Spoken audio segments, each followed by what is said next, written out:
Welcome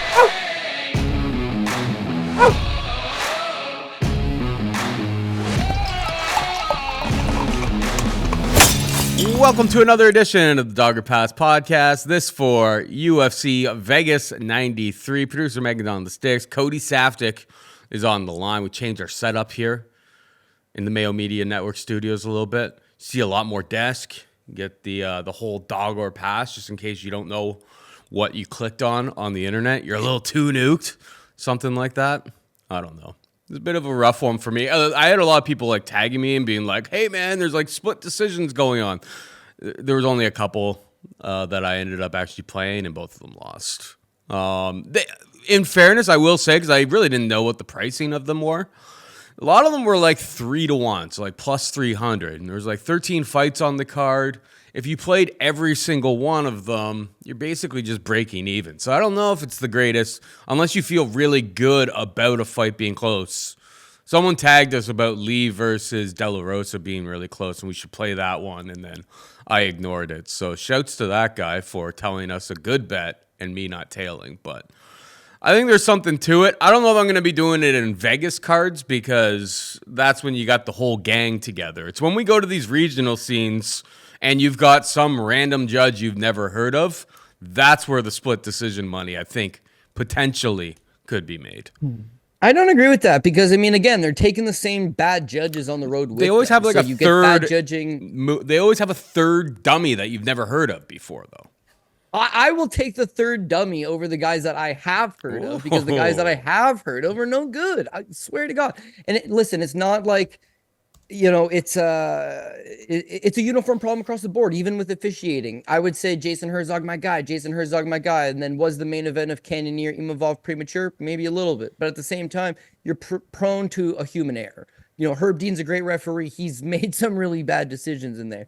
Everybody is going to slip up at some point. It's that it seems to be the same judges constantly making judging errors that really bites my ass. But you know what? Straight up at the end of the day, should have just stuck to the CF dot model and then incorporated the split decision theory in with that, because that's why Pat reigns supreme. He's got Puya Tomar versus Ryan Amanda. Everybody thinks Amanda wins, but they give a split decision to Puya Tomar plus money. Pat just spams these plus money women MMA fights. Denise Gomez versus Eduardo Mura. It's another split decision win for the plus money women's MMA underdog. Don't you know it? And then you got Montana De La Rosa versus Lee, which was a split decision for the plus money women's MMA underdog. So like Pat's no rhyme or reason. Don't do any tape studying. Blindly spam the plus money women MMA underdogs. God damn it, Paul. It wins again. So anyways, I got my top guys both hit at least. Outside of that, it was definitely a rough week. You saw that going in, and it turned out to be a rough week. I'd like to be more optimistic for this card. 13 fights. A couple of them look good, but it's another greasy card. Back at the Apex. What can you expect? So hopefully you can talk some sense in me in some spots, and we can figure out who the best value is. Just quickly before we move on, I'm going to talk some sense into you about these out-of-town judges that don't usually get too much opportunity. Tomar versus Dos Santos. Matt Jones. It was his first ever being documented, and he had 30-27 Tomar. Sal D'Amato, you know when you're getting outworked by Sal D'Amato at 30-27. Santos, you're not doing a good thing whatsoever. We got this Pope fella who had it for Lee. I mean, that wasn't as egregious, I suppose. But yeah, Robert Pope, it was his first card doing something of this level and it getting tracked on MMA decisions. And then Kinman, who had it 29-28 for Mora, which was pretty bad. Like, that was a very egregious scorecard. Denise Gomez pretty clearly won that fight. So what I'm saying is these, and that guy had reffed before, but the last time he had reffed at a elite level was back in 2013. So it's just like, why is he's probably from Kentucky, and they're like, we got a guy, let's get him on here. We like to take shots at Sal D'Amato, Derek Clearly. They've kind of gotten like Adelaide Bird out of the Chris Lee. They've kind of got the Bird woman, Adelaide Bird, out of the mix. It seems like I really don't hear her name all that often. We like to, nobody ever goes on Camijo. He's all right. He's all right by me. There's some other guys, but like The fact of the matter is, these guys do so many fights that like maybe we remember them a little bit more when they mess up. But I don't know. I think the Vegas crew is better than these bums that they throw together. The random third guy that gets thrown in on some of these regional cards, which we're gonna see more of because the UFC is going back on the road. They remain on the Mount Rushmore of worst refs of all time, in my humble opinion. But let's get to this week's card, which is at the Apex. We got Tatsuro Taira taking on Alex Perez. Taira is a minus 170 favorite. Perez can be had for plus 150. Who you got, Code? I'm kind of feeling underdog main event. I mean, first of all, it's a flyweight fight, so they're quite literally always close. They're always competitive, and if you can get plus 2 to 1 on one side, like why not? Perez is a veteran. He's only 32 years old, so he's not quite over the hill for this weight class, but he's a guy that's challenged for the title. He's got a wrestling base. He's got a BJJ black belt. He's got decent striking. There's things to like about him.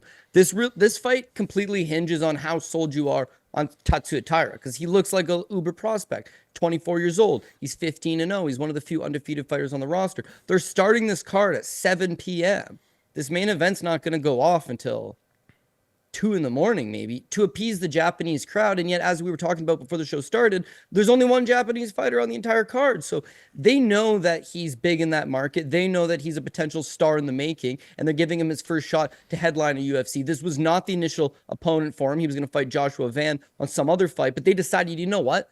Let's let the kid headline. So the UFC's clearly behind him. The marketing machine's clearly behind him. Fight fans are clearly behind him. So let's break down the tape. Again, undefeated young kid, so what could possibly go wrong? Well, there's not a whole lot of good Japanese fighters on the roster to put on this card, even if you wanted to, because Japanese MMA is kind of like taking a step backwards. They don't generally have the wrestling and the physicality. The striking, yeah, Japanese fighters have always been slick strikers, but they're not elite strikers. They can hang, but not at the elite level, so to speak. Not in kickboxing, not in Muay Thai, and not in MMA. Again, the jiu-jitsu over in Japan, brilliant, right? And they're great grapplers. But without that ability to implement the grappling with a solid wrestling foundation, you're in trouble. Some of these Japanese prospects that you're starting to see come from wrestling bases. They wrestled in college. They wrestled on a world team a little bit. Those guys are going to have a better shot. Guy like Tatsuro Taira, he's fairly one-dimensional with his jiu-jitsu. Now, yes, 24, getting better. You saw in his last fight, brilliant right hand. Striking's getting better. All good stuff. But still at his core, I feel like he struggles greatly on these takedowns, right? Again, prior to coming to the UFC, he's taking on just Japanese competition. It is what it is. He gets his UFC debut. He takes on this Carlos Candelario, right? Carlos Candelario is run of the mill, but he has a BJJ black belt. Candelario takes Tatsuro Taira down. Taira gets 2 reversals. Candelario gets 3 reversals. Taira beats him, but his jiu-jitsu is pretty much the only thing he has. He does land 57 significant strikes. He does score a knockdown. Kid does have some pop in his hands, but really he just needs you to engage him in these grappling matches. His fight with CJ Vergara, grappling match, he's able to easily submit him. His fight with Jesus Aguilar easily submits him.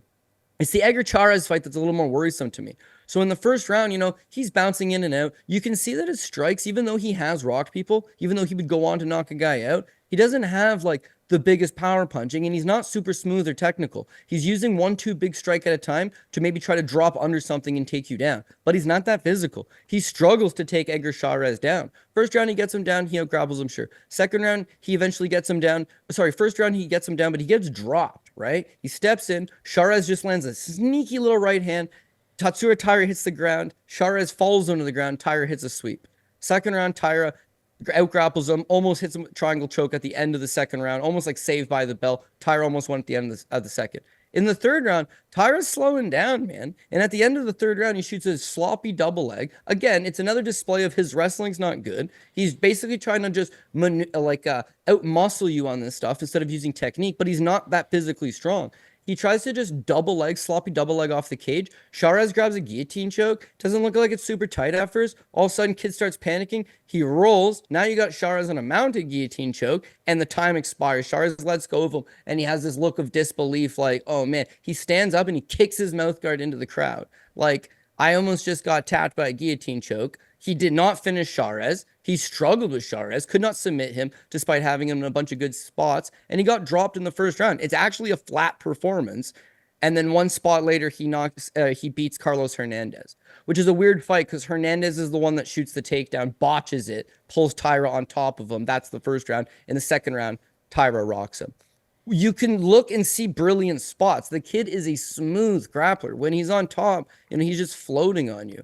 But to me, that's kind of about it. His cardio's questionable because at the end of the Shawrez fight, he looks a little bit spent and very frustrated. So now that he's in his first 5-rounder, I don't know that he thrives there. His striking is, I wouldn't even say it's good. It's getting better, but it's like Chase Hooper. He's not a striker.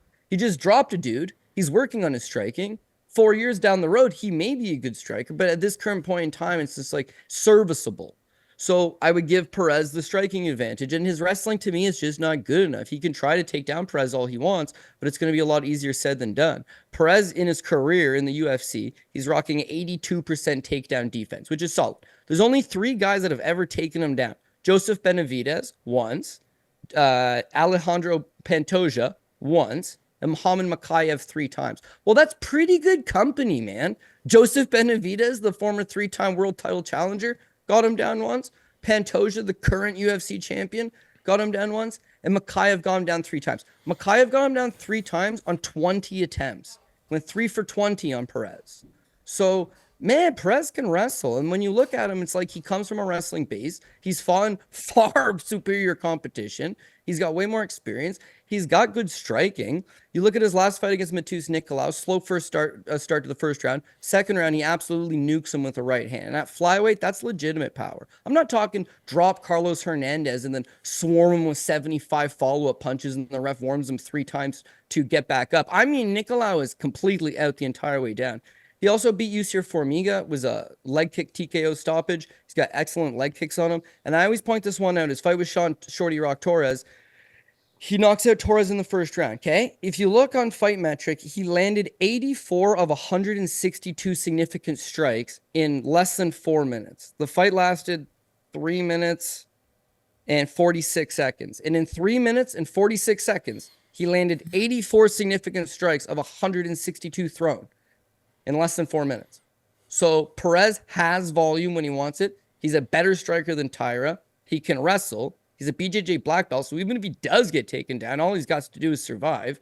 Yeah, he's been submitted by Pantoja. Yeah, I got caught in a guillotine choke in a fight with Davidson Figueiredo for the title, which he took on like a week's notice. Well, I'm not going to fault him for that. The bottom line is he actually is a good grappler. And furthermore, if you got Fight Pass, which if you're serious about betting fights, I don't know why you wouldn't have a Fight Pass account. But you can go back and watch this grappling match, Fight Pass Invitational 4. He takes on this Roman Bravo Young. So Roman Bravo Young is a 2-time national champion D1 out of Penn State. Best university for wrestling, D1 national championship. Bravo won it twice, and he's currently the representative for Team Mexico at the 2024 Olympics in wrestling. So it's a grappling match versus Perez for the hell of a wrestler versus UFC jiu-jitsu guy. I don't know. Dude, Perez holds his own, man. He's the one moving the guy back. He's the one shooting takedowns. He gets taken down like once over the course of 10 minutes. Stuff's like half a dozen takedowns at least. Like, all I'm getting at, and I'm probably spending too much time breaking down this fight, but it's a 2-1 underdog, so you need to know the reasoning on it. But the reason I got at it personally is Taira has not shown the offensive wrestling. Like, who is he taking down? And not well. If he goes in there and does not take down Perez, which is entirely possible, then I think his leg's going to start getting chopped up. He's going to start getting tired. He's going to start getting fatigued. The veteranness of Perez, who's been there and done that, will start to take over. And I think, again, the longer the fight takes place, it should play in his domain. He was getting ready to take on Tagir Ulanbekov. So what the hell do you think he was getting ready for in that fight? Wrestle. Wrestle would have been the name of the game 100%. And so he's going to be already good, fit, in shape with a wrestling heavy approach. And all he now needs to do is use that counter wrestling. Even if he was to take down Taira, like, why not? I mean, again, he's got a heavy base. He's a BJJ black belt. I wouldn't suggest playing in that era, just sprawl and brawl the guy. But again, if he was to mix in a few takedowns, he might be able to get away with it. Last but not least, when he fought Muhammad Makayev, yeah, he's gassed after 3 rounds. He's gassed all day. Excellent performance. Damn near beats the kid as a heavy underdog, but he did gas. That's his first fight in two years. It was about 2 years since he had a fight. So, yeah, it's understandable that he'd be a little bit rusty. His very next fight is a month later. Not even. It's like 7 weeks later. Loses to Makayev, gasses out. 7-week turnaround to the Matus Nicolau fight and looks awesome. Now, this is his 3rd fight of 2024. You're going to have him in shape. You're going to have him in shape, good to go, ready to roll out. Underdogs are going to hit every card. You guys know it. So I'm going to take an underdog in the main event here and take Alex Perez. Yeah, I don't really disagree with much there. I mean, Taira's kind of a guy that one of these days he may just all of a sudden just look like an absolute stud. And he did show some flashes, obviously, last time out. Didn't even use the wrestling whatsoever. Absolutely dominated the striking.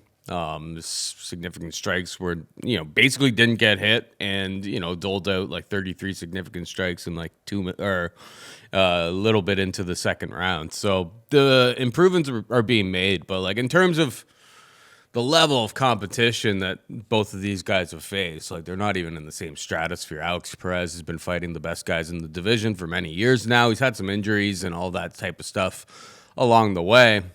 Big time gatekeeper to get into like the top 10 of this division. Mikhaev was able to just get through it. And I do have some fears that like Taira, if he does get takedowns and gets to like the backpack, he's pretty good at holding that position. There's a little bit of fear of that. Perez has been subbed, despite like his black belt. He has been subbed by some of the better guys in the division. There's risks of obviously involved with taking any sort of underdog, but I'm with you. I think it's a pretty clear dog or pass. I plan on betting Alex Perez in the main event of UFC Vegas 93. We move on to the co-main event. We've got Ikram Aliskerov taking on Antonio Trocoli. Minus 1,400 for Ikram Aliskerov, plus 700 for Trocoli. Had to remember, like, when do I, like, well, so Trocoli was on The Ultimate Fighter. He wins by submission, and then he tests positive for nandrolone. He's had one fight since 2019. He's had a few fights where he's withdrawn, it seems.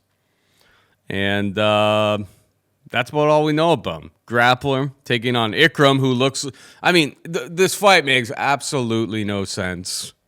Obviously, Ikram's the guy in the division right now that it's like he doesn't have nearly big enough, and nobody in the top 15 wants to lose their ranking to this guy because he's way better than his ranking dictates. But yeah, minus 1,400. I mean, I'm not reinventing the wheel here. I think Ikram is in probably the top 10 level of quality in this division. And we're not really going to get a fair line, anything fun to do with this until we get big steps up in competition. But, semi one-dimensional grappler versus somebody with a beard. Who do you think I'm siding with, Cody? Ikram wins, but I mean, what do you do with this number? Do you have any thoughts on like a path to victory, the way that he wins? Because obviously everyone's picking the minus 1,400 to win. Yeah, well, you're going to take it inside the distance, likely the under 1.5, and I would think knockout. But the submission prop's a little juicier. And with Ikram, I think people forget because he's just been toasting people on the feet. Is that at his best? Yeah, I mean, he's a nasty Russian. He's going to take you down and put a beating on you. You see the OV at the end. And he's very much one of the quality guys. So if he gets a quick takedown, he gets on top, he establishes top control and starts raining down elbows and short punches, I think Trocoli probably gives up something. And you could get an Ikram submission. Outside of that, he's just going to keep punching. And to be honest, I'm not even sure he shoots the takedown at all. He's got a lot of faith in his stand-up ability. I think he's just going to move forward. He's going to land something over the top. Minus 1,000. Yeah, minus 1,000 inside the distance. So it's like you kind of... What's the under 1.5? Minus 200. Yeah, and even that, I hate under 1.5. If you know me, I hate under 1.5. But minus 200 would probably be the most reasonable. Yeah. Listen, this is my thing on Trocoli, right? I think it's the UFC. I don't want to say they've threatened him. There's no threat. It's more like you are going to fight this man or you're going to be released from your contract. Because he fought on Contender Series, and like you mentioned, he fights Kenneth Berg. He beats Kenneth Berg. It's a fight that he don't look particularly good in. He's getting outstruck 18-5, and he hits a quick takedown and grabs a face crank and submits him. But like, oof, I don't think he looked all that good on a personal level. Striking looks super robotic. He's 6'5". He's like 81-inch reach. You know, by his like stature, the guy should be this big, long, rangy striker, but He's super uncomfortable in there. And then to see him test positive, it all starts to make sense. Why does it make sense? Because again, you go back to this guy's early career. He lost to Jacob Volkman on the regional scene in Texas. Jacob Volkman. So like the hardcores, the OGs, they'll remember Volkman, stock Minnesota wrestler, always used to take shots at Obama whenever he could. And, the worst post-fight interview in the history of the game. But Volkman just easily grapples him. And Volkman's a former 155er. That fight took place at 170. He lost to Diego Lima, Douglas Lima's far less talented younger brother, also at 170 pounds, and then dropped a decision to this Marcelo Barbosa. Retired on a stool after 2 rounds against Barbosa in a fight at 185. And now all of a sudden he's on the Contender Series as a 205er. Yeah, okay, he's 6'5" and he filled his frame. Nah, man, there's a reason he filled his frame from 170 to 205. The juice. And the test proves it. So the UFC does not give him a contract. He beats a bum on the regional scene. Wouldn't say bum because the guy was 7-1, but you got your Tapology in front of you? Yep. Click on the guy. Risselli. Look at him. Oh Is that my guy not a God. bum? Come on. And his wins are very much bum-ish as well. Guys that either 1-0, 0-1, 0-0, not available. So who is this guy? I just look at him. He's not a 205er. Regardless, the UFC says, we'll sign you anyways. You'll fight OSP. And the odds makers had the OSP fight as even money. So they were giving him some respect. He pulls out. They book him against Umar C. And that fight was only 4 weeks ago. And he pulls out. Now they've said, you're going to fight Ikram Aliskerov or you're going to be cut. Because I can know for a fact, like 20 guys on the roster, 30 guys on the roster have turned down Aliskerov. Nobody wants to fight him. The reason he's not more active is because nobody wants to fight him. The reason that he's not fighting better ranked guys is because none of the ranked guys want to fight him. They're always, win a few more, make a name for yourself, make it worth my while. But he just has a trouble finding guys. So the fact that Trocoli just pulled out of a, in theory, a way easier fight in theory, 4 weeks ago, and now he's accepting this, his job's on the line. Probably his dream to fight in the UFC. Finally got the call. He's pulled out of 2 fights. He's 33 years old now. He had 1 spot in the Contender Series and he tests positive. He's a ballooned up welterweight fighting at 205. UFC don't owe him anything. He owes them something. You want to fight and step up and fight. So he'll take this fight, and as such, he'll be able to keep his job for another year or 2 while he stalls out on a few more matchups and maybe ends up going 0-2, 0-3, and then they release him. But he'll show up. He'll show up, and he's going to get his ass kicked. Again, he's 6'5". He's got a long reach. In theory, if he was going to win this fight, he would maybe catch him with something. But he's not a power puncher. Look at this 3-fight winning streak he's on without the no contest. Okay, he beats Rodrigo Carlos at 21-13 by unanimous decision. Then he beats Fabio Moreira. He's 2-6 by unanimous decision. Bro, if you're not finishing those guys, you can watch those fights. He looks awful. If you're not finishing those guys, you're not coming into the UFC and beating a guy by inside the distance. Not a guy as much puncher's chance. Yeah, not like a guy of this. It's injury, but it's banana peel at this point. It seems like Aliskerov could tear his hamstring. He could blow out his meniscus. He could tear his labrum. Like there's many bad injuries he could suffer and still win this fight. And yeah. At his money line, like there's no juice that can be added. Putting him on parlays really doesn't add anything, especially at the top of it. Inside the distance, like you said, -1,000. Chasing the submission versus the TKO, it's probably 50-50, truth be told. He can get it done however he wants. I used to have a jiu-jitsu coach. He'd be like, you guys tell me the submission, whatever you want, and that's what I'll beat you with. And then you would... whatever you want, knee bar, Peruvian necktie, Darce choke, and just like because he's that much better than you, he could just pick out of a hat whatever it is he wanted to beat you with and beat you with that. And you knew that was coming because you've seen I know specifically what he's trying to set up. He'd have you like he could beat you with this, this, and this, but he wouldn't because he was chasing the one specific submission that was drawn, and he would just eventually get it. That's this matchup. If it goes to the ground, Aliskerov turns him into a pretzel. If it stays on the feet, he blasts him. The fact that the guy has mostly lost decisions, but has quit on his stool versus a far lesser guy, had to rely on the juice to get by a guy in Kenneth Berg. Look at this. Kenneth Berg, he beats him, right? And then Kenneth Berg's own people, Superior Challenge 22, they tried to rebook their own rematch against him. They were like, nah, that was fluky as shit. You cheated. Come over here and let us use the same gear, and then we'll see how good you are, which travel issues, he never ended up going over. I wonder why. Again, it's a fight we could have just broken down in 2 minutes. Aliskerov is going to beat his ass however he pleases, but again, those are the little narratives and behind the scenes things that are kind of playing out. Can I add one more behind the scene narrative thing that's playing out here? So this Fabio Moreira guy who he beat, that was like 2-6 at the time. After he lost a decision to Antonio Trocoli, he's just like, I may not have it. I have no idea what he actually went and did. Took 4 years off, comes back, and then gets knocked out in less than a minute against someone who was 1-1. Yeah, that's what I'm saying. In fairness, this Vitor Costa guy is now 6-1. Okay, our tapology capping here is coming together. But yeah, no, that guy. I mean, he had been knocked out by a bunch of other guys, and going to the distance with him, like, that's a massive red flag because quite clearly, this Fabio Cyborg Moreira is one of the worst cyborgs in MMA. All right, we got Timothy Cuamba taking on Lucas Almeida. Timothy Cuamba, minus 210 favorite. Lucas Almeida can be out for plus 180. Who you got?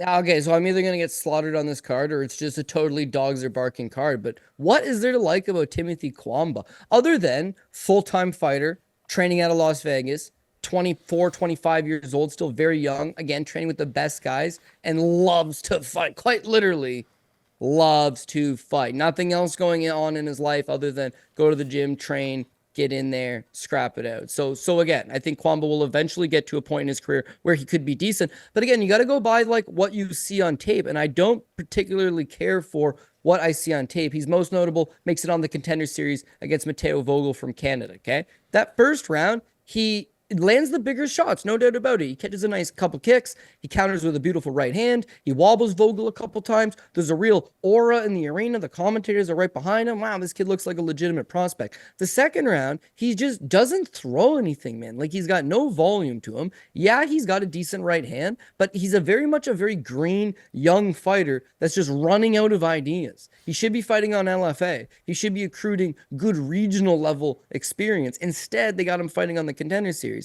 You go back and you watch that fight. I don't know how you score the fight for Cuamba. I honest to God don't know. The first round, Vogel outstrikes him 28-21, but the heavier shots were Cuamba. Not disagreeing. Cuamba wins the first round. The second round, Matteo Vogel outstrikes him 24-13. He doubles him up. The third round, he outstrikes him 15-9, takes him down, takes his back, threatens with a rear naked choke, and that's how the round ends. In what world does he win the second, where he got doubled up, or the third, where he got outstruck, taken down, and gave up his back? So he wins, and Dana never does this. Doesn't give him a contract.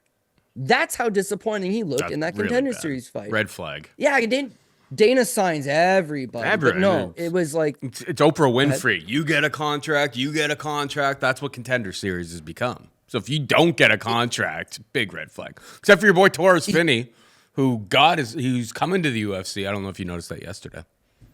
Well, he's fighting in Contender Series. Was it another Contender Series fight? I thought they gave him an actual shot in the promotion. They should have. But no, that guy has no neck. Like, he has absolutely no neck.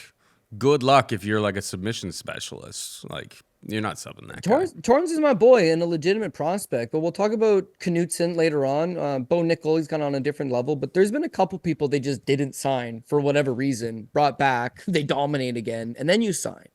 Cuamba could have gone that route. He could have been a comeback to the Contender Series. Instead, this is what happens. He loses, doesn't get the contract. He takes a fight on for Tough Enough on the Vegas regional scene, right? And okay opponent, definitely a regional level opponent, but an okay opponent. The fight's competitive. He gets not rocked, but he gets hit a bunch of times in the first round. His face is busted up, and then he catches the guy with like a weird ass kick to the neck. Dude falls over. He hits him a couple times. Early stoppage. Guy gets up and protests it, but I mean, he did have him messed up with that kick to the neck. But it's not like the fight that gets you to the UFC.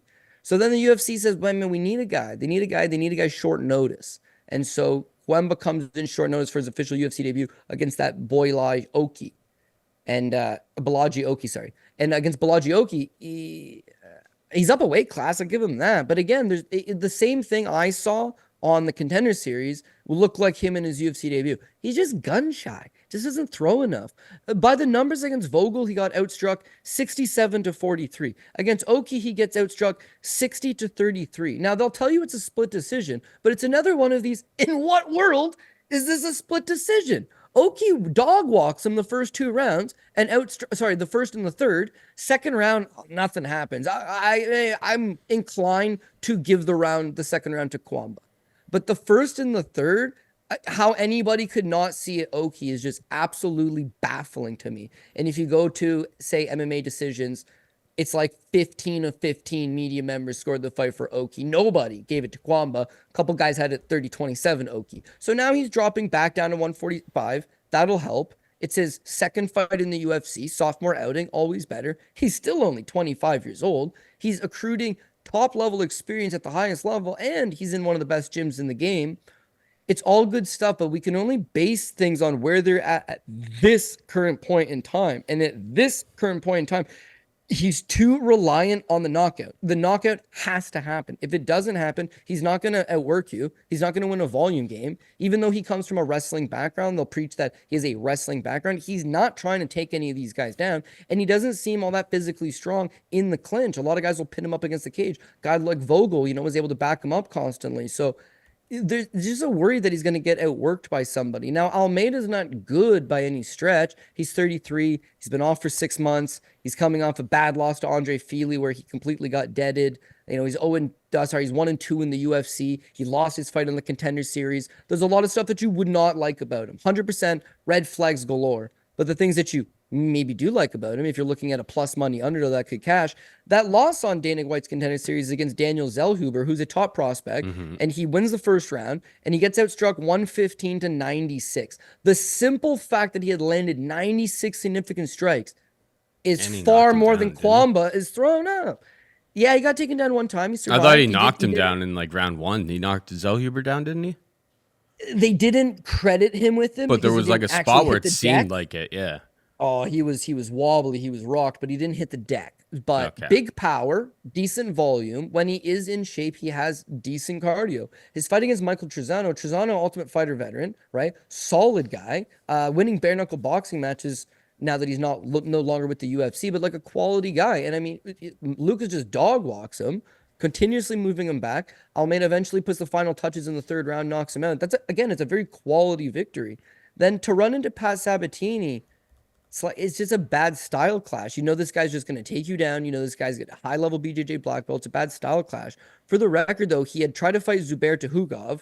Tuhugov botched the weight cut. Fight gets canceled. He originally tried to fight Fili. Fili pulls out with an eye injury. He gets booked against Hakeem Dawodu. Dawodu pulls out. He did not pull out of any of these fights, and those are all really tough fights. So the guy wants to fight against the best. They all pulled out. He eventually fights Pat Sabatini because they all pulled out. And again, it's a bad style clash. And then he gets Fili, who bops him one in the neck, or just blasts him with a dirty right hook and folds him over. That one's a bad one.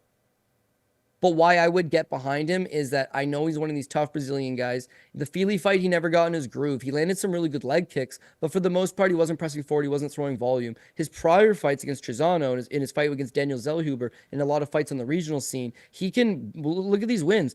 5th round retirement, 3rd round flying knee, 2nd round TKO, 3rd round TKO. I think him at his best, and at 33, he's probably no longer at his best, but him with his maximum capabilities is he could go out there and just outwork this kid. He could go out there and just back him up, use the leg kicks, use some volume, swing those big shots, hurt him a couple times need be. You've seen Cuamba hurt a few times. You've seen Cuamba hesitant a few times. You've seen Cuamba just get behind the punch stats. So to think that he's this big of a favorite over anybody in the division is a little bit puzzling to me. And with Lucas Almeida, I just wouldn't overlook him. Is he good? No. But he's got better wins. He's fought in far better guys. Oh, he just got knocked out by Fili. Fili's got 20 fights in the UFC. Fili has fought Max Holloway. He fought Calvin Kattar. He fought Yair Rodriguez. He beat Charles Jourdain. That guy knocked him out. Yeah, okay. Cuamba is a young kid who lacks experience. So it's not comparable. I think Almeida does far better against this guy than he would have done against a guy like Feely or a guy like Pat Sabatini or a guy like most of the guys they've offered him. This would be considered a guy that should be on the contender series, and Almeida probably, arguably, maybe a contender series quality guy in his own right. So this is a far better level of fight for him, and yet he's a big enough underdog. I'd be willing to take the shot. So official play here is going to be Almeida to get the upset. Love it. Love it. I took him too. Just in the fact that, yeah, Timothy Cuamba, low volume striker, contender series guy. You know me. What world would there ever be that it's just like I'm betting that type of guy at minus 200 against somebody else in his same realm in the UFC? Doesn't mean he won't win, but yeah, Almeida, I mean, probably his best performance and the one that looks the best, even though it was a loss in like hindsight going up against Zellhuber. That was a dogfight, particularly early in that fight. And I mean, Zellhuber, obviously he had the one fight where he kind of tracked back and struggled a little bit there against, what's his name again? For Lucas Almeida? No, for Daniel Zellhuber. Who did he lose it to? Trey Ogden. Ogden's actually kind of like seems to be better than I think a lot of people gave him credit for too. So, yeah, outside of that, Zellhuber's looked like a really legitimate prospect. Almeida gave him some fits, particularly early in that fight. It was very, very competitive. Plus 180 is more than generous as far as I'm concerned. Let's see if the dogs keep rolling here, Cody. We got Miles Johns taking on Douglas Silva de Andrade. It's minus 120, plus 100. But, I mean, I love Douglas Silva de Andrade. I kind of bet him pretty much every fight. It's because he's always the underdog. And this guy, I know he's old, but, like, you see this guy getting off the bus. I mean, we were talking about Trocoli with some Nanderloan or whatever. I don't know how, whatever Silva de Andrade is on, they ain't testing for it, but they probably should because, one, super, super durable. The volume's super low, and there is a situation here where, like, Miles Johns can edge him out, get some takedowns, hold him down, make it ugly. But we've been seeing judges are not kind of rewarding that nearly as often these days. And I mean, in terms of like power in the strikes that will be exchanged between these two guys, like I don't think it's I don't think it's close whatsoever. Yeah, there is a situation where Miles Johns can win with wrestling, slowing down the pace, making it ugly, holding it up against the cage maybe a little bit, but I think it's another dog shot here. Douglas Silva de Andrade for me. What about you? Yeah, I'm going to lean towards Miles John, and it's more just like theory on anything else. Miles John, his biggest issue, because again, this guy comes from a wrestling pedigree, college wrestler, very athletic guy, decent pop in his hands, never put everything together. And the most frustrating part about him is he just gasses out and then falls apart. He was on the contender series against Richie Santiago, gassed in the third. His fight with Cole Smith, wins the first 2 rounds, gasses in the third, gives up his back, almost gets rear naked choked, ends up squeaking by a split decision. It's bad. Fight with, I guess Vince Morales a little bit gassed in the third. His fight with John Castaneda, he got submitted in the third. And then he takes a little bit of time away. He comes back against Dan Argueta. Now, 2 things change in that fight. One, Miles John's on, you'd have to find the name of it, but he ends up getting a positive test out of it. So take it with a little bit of grain of salt. But 2 is Off that the juice, James Krause, yeah, he's off the juice, not so good. But in that fight against Argueta, he loses the first round. Second and a third, everything holds together. I mean, his cardio definitely holds up. His wrestling's pretty solid. He's super, super, super low volume. And like Paul mentioned, judges are looking for damage. Miles John's not landing a whole lot of damage, but the fact that he was able to outwork his opponent in the third and seal the deal was a big deal. Ends up being on juice. I said, oh, told you. That's why. Yeah, but his subsequent fight against Cody Gibson, he tested clean in that fight. And again, the third round is all Miles John. His cardio keeps up. So again, what's the reason for his success? I think is that his cardio has improved. He's getting a little longer in the game. He's getting a little more, that veteran savviness to him. Maybe he's pacing himself back out.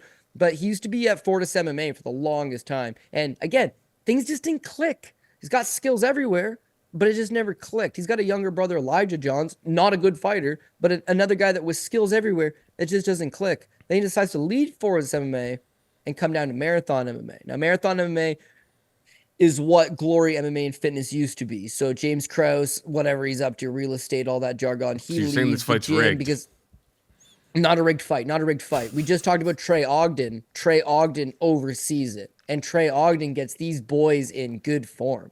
Ogden's got a high ring IQ. He's a smart guy. He's got excellent skills, but he fights excellent game plans. And I honestly do feel that Miles John, a guy that's always had the talent and the potential, just never really put it together, has finally been putting it together. If his cardio's under check, his wrestling's solid, his striking, it's kind of one and done, like one shot at a time, 2 punches at most. He's not throwing combinations, but he generally is the guy moving forward. He is generally outworking you ever so slightly, and he knows how to win crucial, pivotal moments of the round. Again, I don't think he's a world beater, but I think he's trending in the right direction. When I think about Douglas De Silva de Andrade, he's 7-5 in the UFC. He's had 12 fights. He's long tenured. Guy's got to win over Hedden and Barao from way back in the day. But the bottom line is that he's a 1 week removed from his 39th birthday. And that's extremely problematic because he's fighting at 135 pounds. He used to fight about twice a year, and it wasn't the most active rate, but that's what he would do. Now it's about once a year at best. The weight cuts to 135. I mean, you already talked about his physique, and I agree. If you had a body like that, you wouldn't own any shirts. Well, what would be the point of it? Yeah, it's a cold day. Maybe. But this guy is it's never cold in Brazil, so no. He doesn't own any shirts. Definitely not. Except for the one the UFC gets him to wear out because it's like contractually obligated. I'm sure he doesn't ever wear a shirt otherwise. Yeah, and if he was fighting on a regional promotion, he'd be one of those guys they let just henna tattoo his sponsors on his body and just let him do that. The guy's badass, and I'm a big fan of his work. But as you mentioned, and I completely agree, another solid point, his volume is just so goddamn low. So like, he's got to rely on either dropping you, which because he's got low volume, he's not giving himself the most opportunity to do it. Johns has low volume too, though. Johns is low volume too, so it's two low volume guys, but I would think that John's ability to maybe press him up against the cage, John's ability to maybe shoot a takedown, and then the last point that made me swing towards John's, because it's pretty much even money, so it's not like dog or pass situation to me. Although Andrade is the slight underdog. The one that got me was his last fight with Cody Stamann. Like, that's a quality victory. Because let's look at his last 3 fights. So the Sergey Morozov fight, he subs him in the second round. He knocked him down 3 times. But the first round, he got wrecked. He gets wrecked in the first round by Morozov, and then Morozov gasses. He's got that dog in him, back to wins. Got that dog in him. Next fight, Sahin Nurmagomedov, I'm not going to hold it against him. He gets taken down, he gets grinded, is what it is. The fight with Cody Stamann. Cody Stamann, and this is big reason why we went against Cody Stamann last week and actually put Lapalus on the top tick, is that he's too, like, complacent. He's just so goddamn complacent, sitting there and getting outworked, and his brain's not clicking that he's being outworked. He thinks he's winning these rounds. He thinks he's being slick, but the bigger shots are coming from the opposition. He's not wrestling when he should be wrestling. He's not taking the easy path to victory. He's just, stagnant in there, so to speak. When he fought De Andrade, he loses the first 2 rounds because he just doesn't do anything. And then in the third round, he wakes up and he beats the crap out of De Andrade in the third round. It's a solid third round. It's just not enough because he let the first 2 rounds slip away. So I would think if you're Johns and these guys, it's like he's got questionable cardio. You've seen him flat gas out his last fight. His last fight was a while ago. He fights once a year. He's a week removed from his 39th birthday. And these weight cuts to 135 are just treacherous. So I would say Johns just outworks him ever so slightly. And it's the apex. So, I mean, De Andrade is the kind of guy, because he's not going to really do much. He needs to rely on those big shots and the place goes wild. And he won the round. But in the apex, like if John's mostly just glued to his leg and pushing him up against the cage and completing short little takedowns. And again, he's a low volume guy, but sure to God, Ogden will have a good game plan together that is just outwork this guy, tire him out. And if it's 1-1 going into the third, I think you live bet Johns. Again, if Johns' cardio issues are fixed, which they appear to be, then that's where he wins it. It's where he would have lost it years ago, but I think he's patched that up. Whereas De Andrade, guy's a badass. I love him. He's an entertainer, but he's trending downwards. Could he pull a win out? Sure, but do I expect him to? No. So I'm going to go Johns to take the decision. The decision prop is actually decent on both sides. It's probably going to be low volume. They're both decently durable. It's probably hitting the over. It's fair. I bet Douglas Silva D Andrade. I found a plus 117, and he's my boy. Yeah, he's a cool guy. He's so like, if you saw that guy in a bar, you'd be terrified because you're like, he's like 5'5", but just like you would be able to tell. You're like, do not mess with that. He's like a little pit bull. All right, moving on down. We got Astu Almabaev taking on Jose Johnson, minus 600 for Almabaev, plus 420 for Jose Johnson. I mean, it's no real, secret what's going on here. Almabaev, obviously a big favorite, but he seems to have all of the skills. I know it's flyweight; everyone's got a lot of skills, but we've seen a lot of like well-roundedness to his game here. It's got some nice like striking, some spinning techniques and stuff like that. The volume could definitely be a little bit higher. Don't get me wrong. He had 9 takedowns last time out against CJ Vergara. I mean, you go through Jose Johnson's career here in the UFC, getting taken down 4 times by Chad and Helliger. Blackshear took him down twice and found a twister in round 1. Jack Cartwright, like who? He took him down 6 times. And then your boy Ronnie Lawrence took him down 12 times. So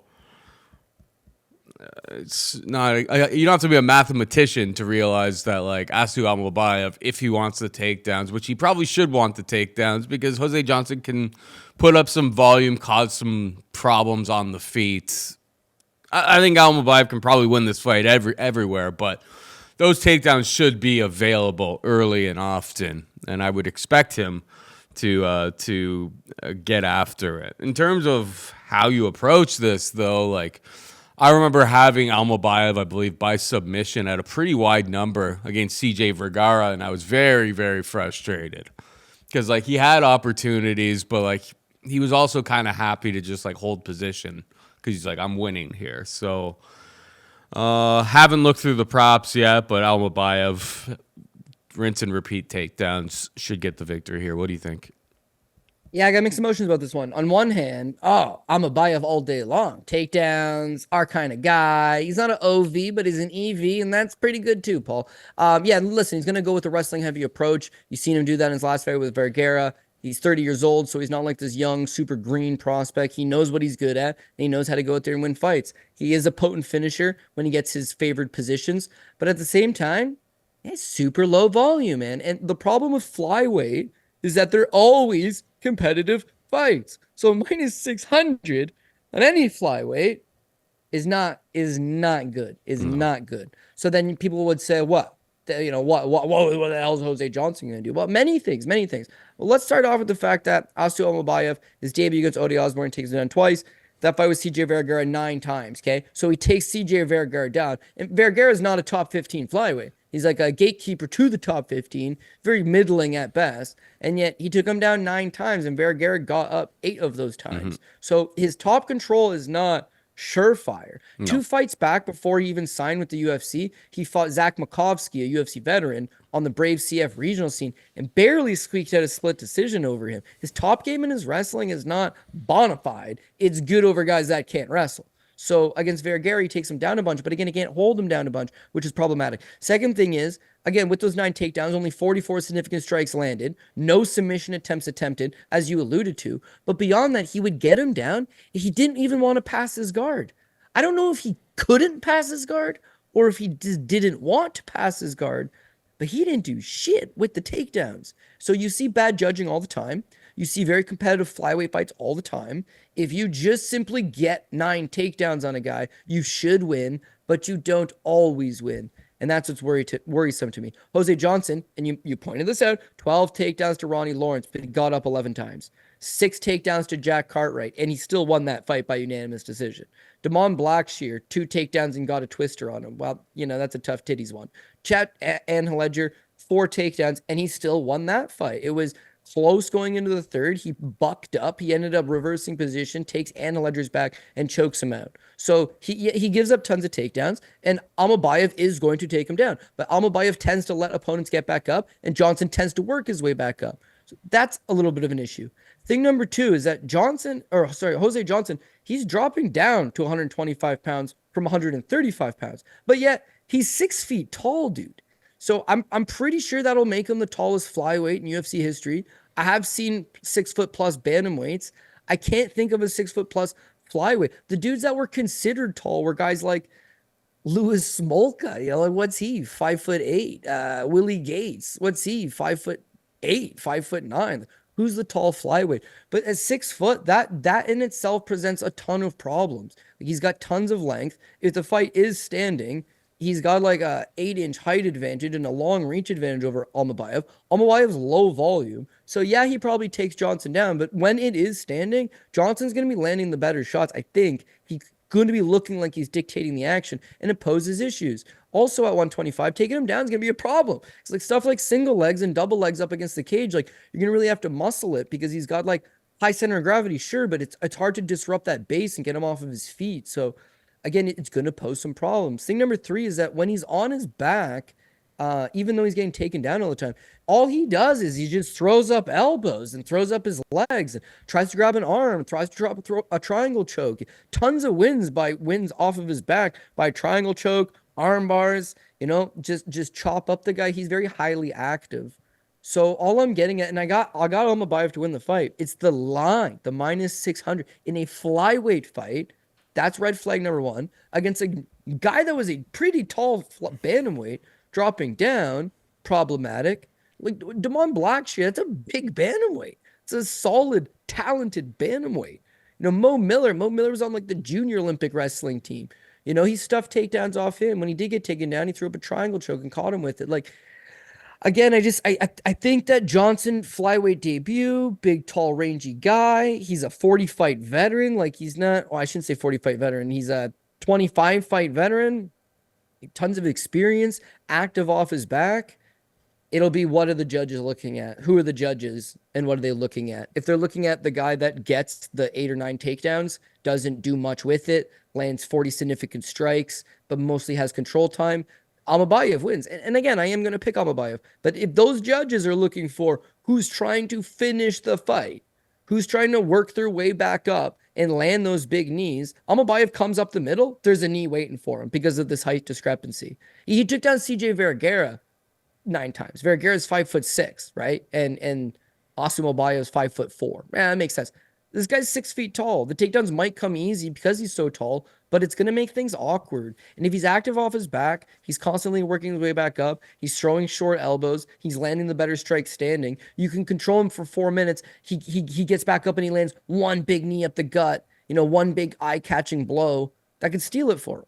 So when you're a minus 600 favorite, I need the advantage everywhere. And if I don't have the size, I don't have the experience, maybe I do have the experience edge, but I don't necessarily have that size. It's kind of a funky one. I don't necessarily have that top control, that ability to hold down a guy and staple him down to the mat. If I don't have big ground and pound, if I don't have big submission attempts, for 6-1 at 125 pounds, it's got bad news written all over it. But it's not enough for me to pull the trigger on Jose Johnson. If you're looking for dogs at home, your dog hunter value guy, Jose Johnson. Maybe even a Jose Johnson's by split decision because they would pay astronomical. But I think if you're looking for like a more often than not kind of guy, you go Almabaev. The final verdict, Almabaev, but at 6-1, you'd expect him on the top ticket, correct? But I can't do it. He might be on like the second or third line, but he's not a top ticket guy. I'll be curious to see what your top ticket is this week. It's a greasy week, man. Because it'll be like Aliskerov, but you always like trying to get it to like relatively close to even or like minus 150 or something like that. It'd be hard to put him on it, yeah. Yeah. That was a stretch last week. I'll be honest with you, dude, because we talked about it. It's like, well, who do you put on the top? I thought about putting Cannonier to hedge, but what good is a hedge if it's the only ticket you still have that's live, right? So I was okay, who are the 2 best guys on this card? But even then I put out Lapalus and I seen like 30 tweets of just like how stupid I was. Lapalus at the top. He looked good. But other guys I expected to look good did not look good. I got one guy mentions, honestly, you should just bet. I'm not going to humiliate him, but just look at my comments. He has one bad read every time. It doesn't matter what you put out. He just comments the stupidest thing you've ever seen. And then you can track that stupidest thing you've ever seen and it misses every time. So this time it was all Dominic Reyes. Oh my God, what an idiot. And Reyes shows out. So last week was a card of guys you expected to look good, didn't. Guys you expected to look stiff, look good, all over the place. This week, much of the same. Who can you trust at the top? I don't know. But the line's not everything. Like Ludovic Klein last week, liked him, think he's going to be solid, had him on the top 3 lines. Like he was my 5th most confident guy. I should have had him up. But it's like the line just never moved. In fact, if anything, it was taking money on the other direction. Klein went off at minus 125. Like, I'll admit it, part of me was worried of like, it's another one of these, what are you missing? Or like, what? The Mura fight, honestly, she missed weight. So that should have been your red flag that she missed weight. It was a bad weight cut. She missed weight by half a pound. So is she going to have gas in the tank to fight a full 15? And no was the answer. But in other situations, you just got to kind of bite down and go with your gut. We'll wrap up the PRP at the end of the show, and I'll say, out of all those guys, who are the guys you like the most? But you're right. Aliskerov's too big to put at the top. Alex Perez is a dog. You're not putting him at the top. Luke Almeida is a dog. I'm not putting him at the top. Johns is even money. You're not. What can you do with that? Also, Almabaev minus 600 again. You can't really do much with that on a top. But I don't even like him as a top ticket guy at this line. I think this line's crazy. And minus 120 or 125 weight class flyweight is the danger zone. And then we'll blow through these other fights. But like, which one of these? Nate Maness, okay, sure, but a huge favorite. So like, how do you work around this? Maybe chase a couple props, maybe a couple over unders. But for the PRP itself, you're gonna need. I'll give you a value play in a bit here, but you're gonna need a couple of those value play guys to be your anchors this week, which is a sticky proposition. I'm looking through your picks here, trying to look for the person who was calling out Dominic Reyes. But maybe he deleted. Maybe he deleted his tweet because I'm looking through last week's PRP post, and it's not. I don't see anything. I don't see anything about Dominic Reyes. I bet you he deleted then because honestly, dude, you can't go in there and delete. But then maybe after the fact, he probably takes a bunch of abuse because people are like, mock him for that. I have no idea who you're talking about. I just wanted to know. No, I know. But that's why I almost called him out last week, to be honest with you, because it's an every week thing. It's an every single week thing. You tweet out whatever, and he just takes a shot at one guy. The guy could be the PRP pick. He could be on the last line, and he'd be like, oh, I can't believe. And it does not matter who he picks. That guy will look like $1 million and beat whoever he's, which I don't know. Just the guy is a idiot. And if he is deleting posts, it makes sense because he's wrong so often. I almost put a thread together. He's a fake nice guy too. Like if he happened to get something right or you happen to have a bad night, he would kick you while you're down. And then you go on a little bit of roll and you're my boy, best in the business. Yeah, like don't try to talk me up and then go on the other side if it's a bad week. Like he's a coward. I'm sure I would say he's watching this and he knows exactly who he is. But under that Reyes post last week, he admittedly said, I didn't watch your show this week, but I don't have any idea how you could possibly pick Reyes. Like, get out of here. And that's why you don't engage. I can't engage with people online anymore. It's not that they're not good opinions. This guy's got bad opinions, but everyone's got good opinions. Everyone's got good takes. And there's the more that you engage with people, you say, oh, I got this guy. And just it's a comment section filled of negativity of why the guy will lose and why this is a bad play and how they're rolling on the other side. And then you get thinking, oh man, there's all these people that think I'm wrong. And then you get casting doubt. You can't have that. Not in betting. Who do you like? What are your reads? What does your gut tell you? You've done the research, right? Our show is a research enhancement tool. You should be doing your own research and then cross-checking notes with other cappers that you like, checking out different opinions. That's what research is, and I applaud it. But yeah, just to go on some tweet every week and lose it. So I was gonna call him out, but I was like, I didn't have a great week. So. I'm a humble guy. Like I don't like calling people out over stupid. Call it out. That's one thing, but delete because now I've searched at CJ Safdie Reyes. It's just like he must have said the name Reyes, right? Like, how else would he ever get? All right, and then I even wrote Dom, and I've done the search, and there's nothing. It was deleted. Hashtag delete life. You can't delete life. If you're gonna throw shots out there, you got to live by those shots. In my humble opinion, if you don't want to throw shots, then that's fine. The tweet doesn't exist in the first place. But you throw those shots out, you can't be hashtag delete life. Nobody likes delete life, right? Like I feel No, like and it's like outrageous Andercussed I'm on not surprised. Andercussed on Mayo's show. He has horrible takes. Some of the worst takes ever. Right? Never deletes a take. But he Right? stands by them. Stands by every horrible take he has. Never deletes a single tweet. People can respect that. They may think you're crazy. They may call you an insane person. But you stand by your insanity. There is something to that. Anyway, let's move on. We've got Josh Quinlan taking on Adam Fugitt. Minus 125 for Quinlan, plus 105 for Fugitt. Who you got here? Yeah, it's another one of your whodunits, right? Close fight, competitive fight. You could see it going either way. When I look at Adam Fugitt, he's definitely on his last run, dude. So he's 35 years old, which again, he's starting to get at that stage of his career. And he's been in Oregon his entire career. Like he was an Oregon-based guy, generalist, decent wrestling, decent pace, decent cardio, decent striking, decent grappling. Not good in any one of those areas, but a guy that can go out there and get the victory, in a couple of different ways. LFA veteran, UFC veteran, 3 fights in the UFC, 1-2 record. But yeah, it just hasn't worked out for him. In his last fight against Mike Malott, he gets guillotine choke, outstruck, beat up a little bit, choked out. He's taken 1 full year off. He's now, for like the first time in his career, left Oregon, and he's moved over to Arizona at Fight Ready MMA. So it's a great gym, and it would be a good fit for him. And I expect it to help. But it's also like he's looking for something that's, lost there. Now 35, again, he's starting to get a little bit older. He's moving camps for the first time. He's going to have some different looks, but I think this is likely his last run. When I look at his style, again, he's a generalist, but when he's taking on a guy that might be, more of a specialist, he's going to run into issues. His fight with Michael Morales is solid judo base, hard guy to take down, and a better striker. They kind of go half tit for tat in the striking, but he gets outstruck 83-64, 2 knockdowns, knocked down the third. He fought a good first 2 rounds.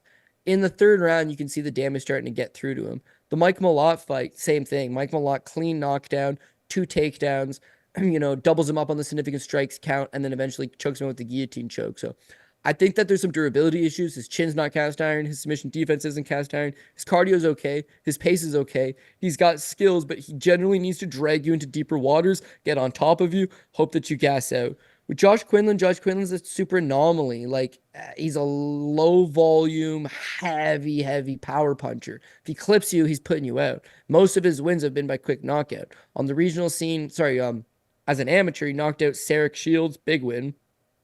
As a pro, he's knocked out pretty much most of the guys. First round submission or first round knockout. He is a BJJ black belt, which most people would not expect because he's mostly just looking to bang it out with these guys on the feet. But yeah, if the fight goes to the ground, he's not like he's totally out of it. He has popped for steroids in the past. His fight with Logan Urban was overturned to a no contest. Eventually, he debuted in the UFC against Jason Witt. Witt can't take a punch, and Quinlan can pop. So it's a recipe for a quick knockout. Easy. His fight with Trey Waters, that's where you see the limitations to his game. Doesn't have the deepest cardio, and he's not he's a power puncher, but he's not a volume puncher, so he's prone to getting outworked and tiring. When that quick knockout materializes, you get used to it. When it doesn't materialize, how do you fight in the second and the third? How do you adapt? BJJ black belt, but he doesn't use any type of offensive wrestling, so loses the fight to Waters, and then his fight with Danny Barlow, I thought he was fighting a good fight, but it's low volume, and you're strictly standing in front of Danny Barlow and throwing hands with him. It's a bad idea. Barlow ends up clipping him in the third round and putting him away. But this fight with Fugitt is interesting to me because on one hand, I think Quinlan's a better striker. He's quicker on his feet. He's got more power. Fugitt's been knocked down 3 times by Morales and knocked out. He got knocked down by Mike Malott. If he gets hit by Josh Quinlan, I think he's toppling over. If it stays standing for the whole fight, Quinlan either knocks him out or Fugitt maybe outworks him if Quinlan starts to get tired. Fugitt can get this fight to the ground. It would probably be beneficial to him. I believe he's a black belt as well. I can't confirm that, but I know he's been a brown belt for since 2019. So all indications are that he's probably a black belt. But again, it's not like there's a huge, advantage either guy. It just comes down to power versus volume. I want to buy that Fugitt at Fight Ready will have the game plan. He's going to come in. He's going to outwork him. Year-long layoff. Cleared his head. But again, he's 35 years old. His reflexes are starting to slow down a little bit. He's moved gyms for the first time in, I believe, his career, searching for an answer. a little bit of ring rust. And for Quinlan, like as much as he's not getting positive results, he went 3 rounds with Trey Waters, which is tough. And then he went into the third round with Danny Barlow, which ain't easy. Like he's staying active, he's fighting good guys, he's making it to the third round. I got a gut feeling that he ends up just catching Fugitt at some point and putting him away. So total dogger. It's not a dogger pass, really. It's like a pass altogether. Like both guys could win this fight. If you're Team Fugitt, I get it. He's probably has slightly better cardio, and if you can push him into those deeper waters, maybe he's going to be successful. But my own gut feeling is he's going to get hit with something while trying, and it's going to get him rocked, and Quinlan's going to take advantage. So sign me up ever so slightly for Quinlan, but again, a smart guy probably just stays away from this one. Yeah, this is a fight I don't really have any intention of betting, to be perfectly honest. Fugitt has shown that his durability is a little bit questionable. That seems like the only path to victory for Josh Quinlan. Obviously, you mentioned the Contender Series fight, but then he pissed hot after that. And then, I mean, the other knockout was against Jason Witt, which is like if a stiff breeze came through this garage, which is the Mayo Media Network studio, and Jason Witt was sitting where I am right now, he may get knocked out. So that's not the most impressive knockout. The other fights against, Barlow and less so. I think Barlow's actually super legit. Quinlan took a lot of damage in that fight, but yeah, the Trey Waters one is a bit troublesome. I mean, I guess it's a long range striker that caused him a little bit of problems with the jab, but that fight mostly stayed standing, and he still lost the fight. Kind of shows that like maybe the power is a little bit overrated, particularly as he moves up the ranks. But yeah, Fugitt can be caught. Yeah. And for the purpose of the show, I'll pick Fugitt, but yeah, I have no intentions of betting that fight, to be perfectly honest. Moving on down, we've got Tagir Ulanbekov taking on Joshua Van. Tagir Ulanbekov is a minus 215 favorite. Josh Van can be had for plus 180. Interesting fight. I actually, I had Josh Van fighting when he was booked against Taira. I had him at like plus 295 or something against Taira. I know that, and frankly, for him, this matchup didn't really change all that much. It's the type of fight that you know what your opponent's going to be trying to do. He's going to be trying to take you out of your element. He's going to try to take you down. He's going to try to control you. I've been pretty impressed with what I've seen from Josh Van. Obviously, this is a step up in competition, but can he keep this fight standing whatsoever? Because when he's on the feet, I don't think this is going to be remotely competitive, Cody. I haven't bet Josh Van, but I'm considering it. Josh Van's an uber prospect. It's just like, at what point is he at this stage of his career? He's still very young, right? Yeah. Him versus Taira makes a lot of sense because you got a 22-year-old kid taking on a 24-year-old kid in a battle of who's the legit prospect. But now you're breaking them up, and the 24-year-old's taking on a 32-year-old former world title challenger, and the 22-year-old's taking on like a early 30s Khabib Nurmagomedov's childhood buddy. Like, those are tough fights for the prospects. And as such, I think I find myself fading both of them. When I look at Joshua Van, it's nothing short of just spectacular. He started his amateur career in 2020, at the end of 2020, like December of 2020. He has his first amateur fight, went 4-0 as an amateur, won the Fury FC amateur title, then turns all of his fights for Fury FC, wins their title all by 2022, and then makes his UFC debut in 2023 against Zalga Zumagulov. So in the span of 2 years, he went from his very first amateur fight to fighting in the UFC after winning Fury FC amateur titles and pro titles, and makes his debut. So it's quick. The kid's talented, but at what point is he moving too fast? Or at what point is it now, hey man, the kid needs a little bit of developmental years. He needs some type of matchups that are going to take him to the second and the third round and be greasy and, overcome certain spots. And he was doing that, but to give him Ulanbekov, a ranked challenger, is certainly a tough fight. My issue again is that his loss is this Devin Jackson. You can watch the Devin Jackson fight. He gets taken down. He gets out grappled. He gives up his back. He gets rear naked choke. He has a good first round, but you see that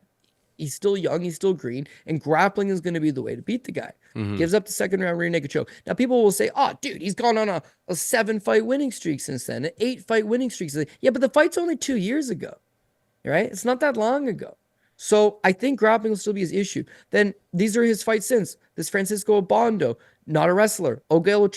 Angel Trujillo, not a grappler. Mario Suazo, Paris Moran. I like Paris Moran, but he is most definitely not a wrestler. He is a boxer. Cleveland McLean, Zalgazuma Gulov, Kevin Borges, Felipe Bunez. He's not fought any wrestlers in that entire streak since the last time a wrestler.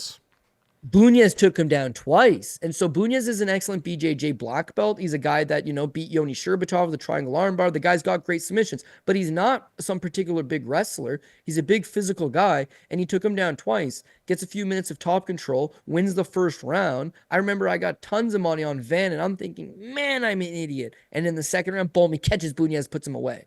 But he loses the first round. He gives up the takedowns, and there's spots where he's getting out grappled. No doubt about it, the kid can crack. Doubt about it, the kid. When he turns on that volume, like, my God. Like, round 2, throws, he lands 69% of his, or 69 of 100 significant strikes in round 2. After, giving up the first round, getting taken down, getting controlled. It's like, once this kid... He's done that twice now, right? It's like against Borges, the same thing. It's just like went out there pretty flat first round. Round 2, 77 significant strikes. Round 3, 59 significant strikes. He's just like, it's like he flips the switch. But if you're constantly on your back, and Tagir is the kind of guy who could put you in that situation over and over and over, and if he's fighting that type of fight, he's not going to get tired, and he's just going to stick to you like white on rice, I suppose, yeah. Maybe I should temper my expectations for Josh Van. Well, listen, I think, again, he's a solid prospect, and he may be the future of the 125-pound division. It's just, where is he at this stage of his career? He's built for 5-round fights. You want to fight this guy for 25 minutes, he's going to continue to build up. In fact, the first time that he headlines a card and he's in a 5-rounder, it will be a great value play because this guy will give you his best effort. But again, if you fall behind the clock, it's going to be an issue. He can still win this fight, giving up takedowns based on what we talked about in other matchups on this card. What are the judging? Who are the judges? And if they're looking at damage, Van will probably outland him. He'll probably land more significant strikes. But I just find it hard to believe that he wouldn't be getting taken down. Now, as much as I can just, applaud Van and everything he does, again, to me, he's not taken on a caliber wrestler since his last loss, and this is going to be it. Ulanbekov, Khabib's boy. Pictures of them as kids together in the mountains of Dagestan. He's a Sambo champion. He's wrestle. He's inner crew. The guy's a badass. A little bit older. He's had injuries, but the guy's an absolute badass. It's just the results. 5 takedowns over Bruno Silva, 4 takedowns over Al Nascimento. He lost to Tim Elliott, which was a very close fight, but he outstruck Tim Elliott 90-79. 2 takedowns over Elliott, who's an accredited wrestler, and again, a former title challenger. His fight with Nate Maness, he just blew right through him like the guy didn't exist. But it's the fight with Cody Durden his last time out. So again, Durden does outstrike him 32-24. But Ulanbekov, clean knockdown, 2 takedowns, dominates him once the fight is on the mat. And Durden's a solid wrestler. He's a solid grappler. He was on a nice little run, like a 3-4 fight winning streak. And Ulanbekov, although he's getting outlanded, lands the better shots, gets the takedowns, puts himself in the best positions, and wins the fight. I think if this fight stays standing, Van is going to beat him up. I think Van catches him. I think Van wins. It's that Ulanbekov is going to get a slow start first round, Josh Van, get the takedown, win the first round. Second round, he needs to get the takedown, and he needs to win the round. If he's up 2-0 going into the third, it's an Ulanbekov fight. If it's 1-1 going into the third, it's a Josh Van fight. So it's a great live betting opportunity, I suppose. I just feel like Ulanbekov has got too much wrestling at this stage. He's another guy with an OV last name that we love to get behind. He has the grappling. He's got the game plan. He's got the skill. It's just, in 2 years from now, Josh Van probably stuffs more takedowns than not and beats him up, or takes him into deep waters and beats him up, or finds a way to beat him up. His fight with Tim Elliott, once he gasses out and the takedowns don't come up, he's got poor striking defense. Van is going to take his head off. It's, can you win the first 2 rounds? And I think Ulanbekov can't do that. So I'm leaning towards him. But to be honest with you, this is another fight that why would you touch this money line? And I'll tell you how I know this is going to be a greasy fight. All these flyweight fights and all these underdogs in these flyweight fights all have very legitimate chances of cashing, and they're all big plus money price tags. So expect a very competitive card. You just need the judges to get it right. Are they looking for damage or are they looking for control time? If you're betting Ulanbekov, you're going with control time. If you're going with damage, Van. Last but not least, let's take the judges out of it. Ulanbekov can submit him. I mean, he's coming off a pair of good submission wins. The Durden fight was nasty. Prior to that, against Nate Maness, who we'll talk about, another flyweight fight on this card. Ulanbekov's got good submissions, and Van, again, that one pro loss was submitted by a rear naked choke. But if he does not submit him, this thing's gonna just get progressively greasier and greasier by the minute as Van starts to find his groove and build some steam. And if they tell Van going into the third, you're down 2, imagine the version of him that's going to come out. He's going to be throwing caution to the wind, and Ulanbekov has been known to tire simply because he fights a pretty relentless pace, man. I mean, it's taxing on the body. So this one's got me mad worried, dude. Any 125 fight's got me mad worried. This one's got me worried. But the pick is going to be Tagir Ulanbekov by decision. All right. I don't know if I can get there. Cody. Moneyline. I've always been kind of out on Tagir. I find that I feel like he's with that crew, but like he's always been pretty. I've always kind of looked at him as being like physically just not nearly as imposing as some of the other guys that come out of Khabib's camp. He's never really been my guy. That doesn't mean I'm going to bet Van, but I'm still considering Van. Van round 3. Maybe that's how round 3. Maybe that's how I degen myself into this one. No, that's like 20. I would say 20 to 1. I would say, but honestly, watch the first round and just, if you're a Van better, and just give them the first round, because that's probably what's going to happen. Your guy gets taken down, he gets grinded up. Okay, the Van live money would be where it's at, because the live line is going to swell out if this all ready to start off with underdog loses the first round, gets taken down easy, and then you've seen Van do this twice before. You know he's a slow starter, and you know that Tagir's a guy that generally slows down. So that would be the way to bet it. But the pre-fight flop, the line is not good on Tagir, and there's not quite enough plus money on Josh Van. You're kind of stuck in limbo. 100%. All right, let's move on to another flyweight fight. We've got Nate Maness taking on Jimmy Flick. Nate Maness minus 500. Jimmy Flick can be had for plus 400. I mean, yeah, Flick saved his career basically with that second round submission in Toronto. Were you in the building for that one? Oh, Flick. Yeah. No, yeah. Absolutely. But I mean, Malcolm Gordon was dominating, particularly early there. Beat. I had Flick, but that was a beat. Yeah. It was one of those ones that we both had Flick. We both won the bet, but you're just like, oh, like that's when like some positive variance goes our way, because like he was getting crushed. And frankly, since he came back from his 3-year hiatus, it has not been pretty. First round knockout against Charles Johnson, Alessandro Costa. I mean, Alessandro Costa, I've always kind of thought was really good, but like beat the crap out of his leg kicks, absolutely just folds them. And then he was getting absolutely crushed from the volume and the takedowns and just the control and everything from Malcolm Gordon, and was able to find the Hail Mary submission and gets the job done. There's no doubt in my mind that, Jimmy Flick has some, opportunistic submission skills, but outside of that, there really isn't that much to get excited about here, Cody. But the minus 500 relative, I mean, in fairness, I suppose, to Nate Maness, his 2 UFC losses are against Tagir Ulanbekov, and then he went to decision against cousin Umar. I mean, it's a pretty tough road that he's taken. He kind of keeps looking better. I mean, I like Nate Maness. I think he wins, and I do think that like Jimmy Flick is probably sub or bust. I guess Maness is probably going to be at the top of your PRPs.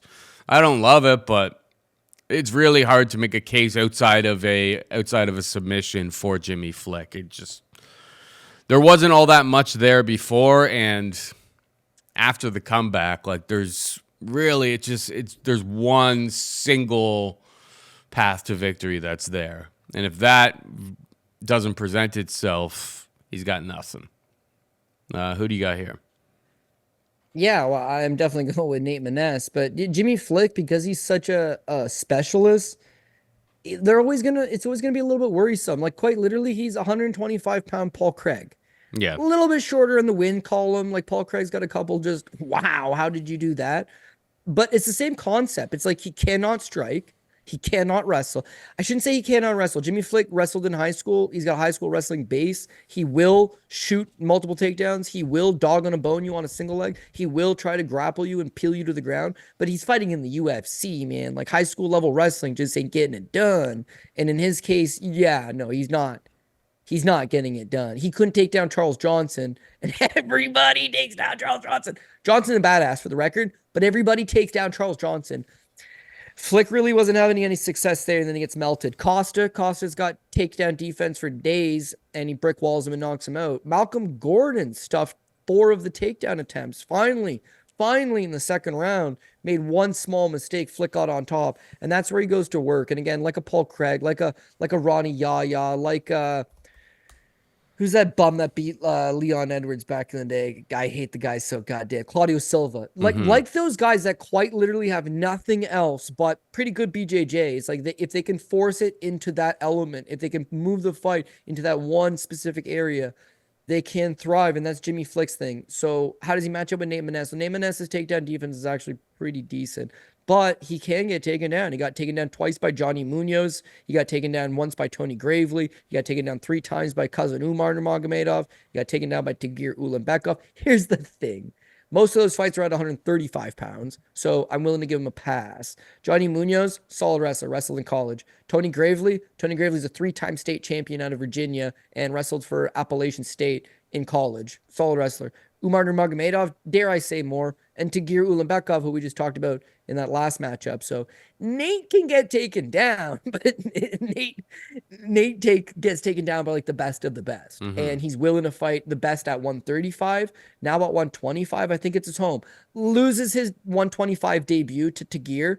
And then the second fight at 125 was that fight with Matus Mendonca. Mendonca fought like a one-dimensional BJJ guy. He just dove on Nate's legs and just was not willing to let go of these stupid leg lock attempts, heel hooks, knee bars. Nate just eventually curls into him and beats the shit out of him. He's Kentucky tough. They should have put him on the card in Louisville last weekend. Missed opportunity there.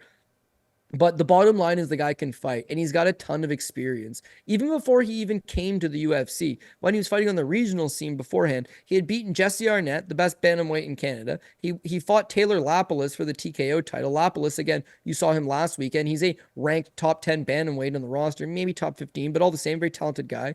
He'd fought some like legitimate guys, and a guy that's willing to test himself against bigger, more talented opposition is going to improve. Nate has improved. He's got power. He's got decent pace, solid cardio. You've seen him in spots like the Luke Sanders fight where he's getting beat up in that first round. He turns the switch in the second round and he puts him away. The fight with Tony Gravely, remember they picked him up. He broke his jaw in the first round. They picked him up after the first round. They brought him to a stool. They slapped him in the face a few times. He woke up and then he went out and he knocked out Tony Gravely.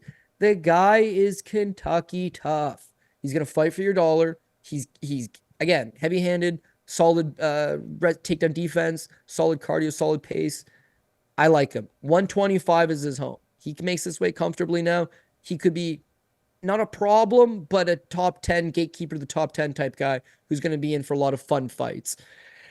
Jimmy Flick, meanwhile, he's just still that one-dimensional guy. So, like, if his wrestling's not good enough to take down Nate, he's going to get chin check standing. If his wrestling is good enough to take down Nate, again, Jimmy Flick is a problem on top. But if he doesn't get the submission, he's going to be prone to getting hit. Flick's problem, similar to Paul Craig, is he's sub or bust. Paul Craig gets knocked out when he doesn't get the sub. Jimmy's the same way. Of his pro losses, he's been knocked out 6 times. Of those 6 times, almost all of them come in either the first round or like the first minute of the second round. They're quick. One shot just phases him over. Malcolm Gordon almost knocked him out 2-3 times in that fight. He barely escaped off the skin of his teeth. if Nate puts him in that same spot, it's going to be a problem, man. So Jimmy Flick is a fan favorite. He's the Brick. Tell him the Brick sent you. You know, little country boy trying to make some money, trying to make his dreams come true. But he retired for those 2-3 years because he knew it wasn't for him. And he decided to try to apply. I think he was trying to be an electrician for a bit. And he tried to sell some memorabilia, and he's going to be a sports guy.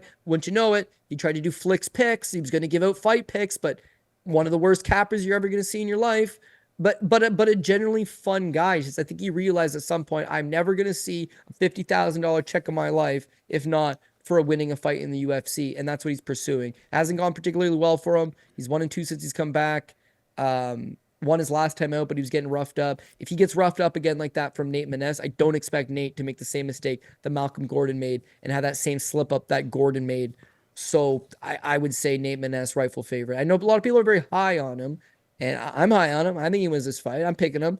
Likely a top ticket guy. But I can't stress this enough. It's a flyweight fight. Expect the unexpected. Expect crazy transitions. Expect the fight to accidentally hit the ground. Expect Nate Maness to follow him to the ground after a knockdown and all of a sudden get caught in a triangle choke. Like, it's a sticky proposition taking on a guy with really good jiu-jitsu and it being 125 pounds. So fully buyer beware. I'm expecting I might get my ass burnt on this one, but Flick is just not it, man. Yeah. He's not Suburb bus. He's a guy that could have thrived in the UFC 10 years ago or 15 years ago, being a Joe Lozon type submission hunter, where it's just like put him in against god awful level opponents and he can submit them and it'll be fun and it'll be cool and the crowd will cheer. But whenever you give him ranked opposition, he's taking a beating. And I think he's going to return to that right now. Hondo P, bro. He's basically Paul Sass. Remember Paul Sass? Paul Sass was like that. There was a ton of guys, just submission or bust. Like that was all Josh Grisby guy. Ian Entwistle. Ian Entwistle with the leg locks. It's like it's one thing. Usman Paharas, for the most part, became that guy. It's like, I'm just going to grab a hold of your leg and fall on it. And if I break it, great. And if I don't, I'm getting knocked out. Mm-hmm. And so the game has just evolved. And whereas a guy like Charles Johnson, we talk about Charles Johnson all the time, he gives up like 10 takedowns every fight. And he's an actual contender because he can get back up. He can make you work. He's got good striking. He's putting a solid winning streak together. It's like at flyweight, you need more than just one take. At heavyweight, just one takedown. That's all you need. If you're John Jones, just get on the guy the one time. And that's the whole round. You know, Cain Velasquez, you should take the guy down one time. DC, fat little meatball of a fighter, he could beat giant heavyweights for no other reason than nobody at heavyweight can wrestle. And none of them have a good get-up game. And it's probably one of the worst divisions in the history of the sport. But there's something about watching two giant dudes fight that people love. But it's a bad division. Wrestling can win the division. At flyweight, it's not such. Like even Pantoja, you know, you saw that fight with Ursig. Ursig's coming out of left field as like the 6th best guy in the division, and he gives him absolutely everything he can handle. That's what's going to happen at this division. So being that there's 4 flyweight fights on this card, it's just like last week. Last week, there was 3 women's MMA fights, and I lost all 3 of them, and they were all by split decision, and they're all favorites. So like, just don't get caught in a situation like that again. Nope. All right, we got Garrett Armfield taking on Brady Hiestand. Garrett Armfield, minus 180 favorite. Hiestand can be had for plus 155. Who you got?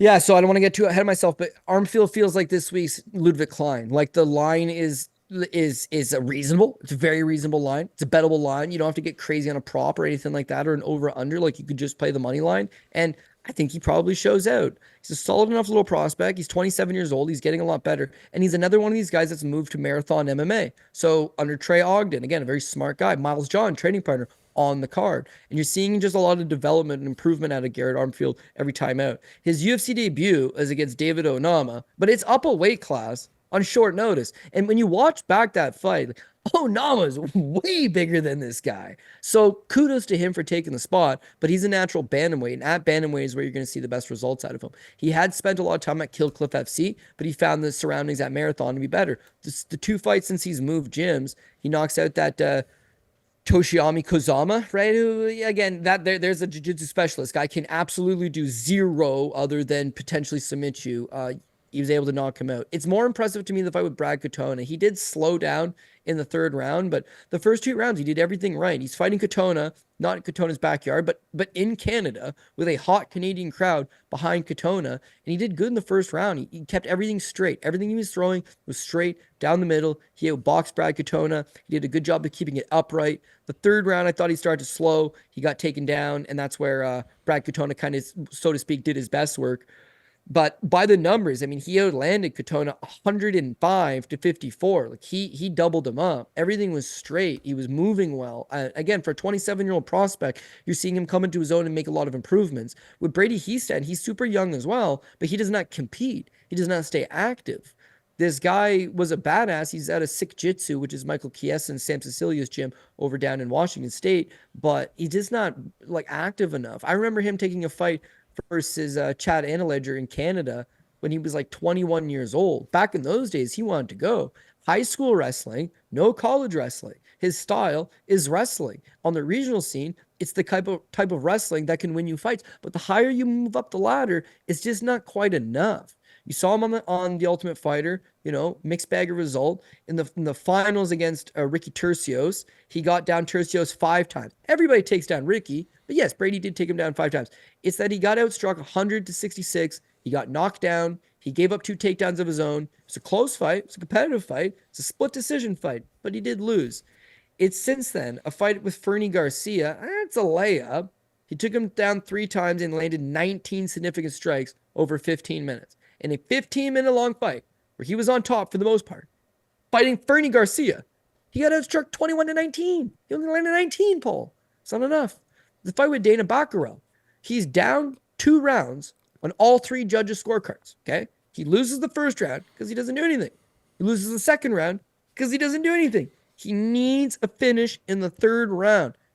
Dana's tired. I'll give the kid one thing. He dug deep and he got the finish in the third round. In an otherwise bad performance, dude. It is a bad performance. Low volume. Wrestling's not that good. Striking's not that good. He looks very uncomfortable on his feet. He's willing to weigh in. He's willing to take a punch, but mostly he fought like a desperate man in the third round, and that helped him. Outside of that, way too complacent in there. When I think about Garrett Armfield, I think, okay, Brady wants the takedowns, no doubt about it. And if you're fighting Garrett, go for the takedowns. That's how you want to beat him. But Brad Katona's a better wrestler. Brad Katona's got way more experience. Dude won the Ultimate Fighter twice. Guys coming off he's fighting a bum, I guess, and Jesse Butler, but coming off an impressive win last week where you saw he's got legitimate skills everywhere. To land 100+ significant strikes on a guy that's defensively sound like that and looking for the takedowns is impressive. Going into enemy territory and taking a unanimous decision over the guy while you were a 3-1 underdog, that's impressive. Staying active, getting better. Now you got a training partner on the same card as you. Your gym's got a good vibe going. There's a feel in the air. He's got 2 straight wins.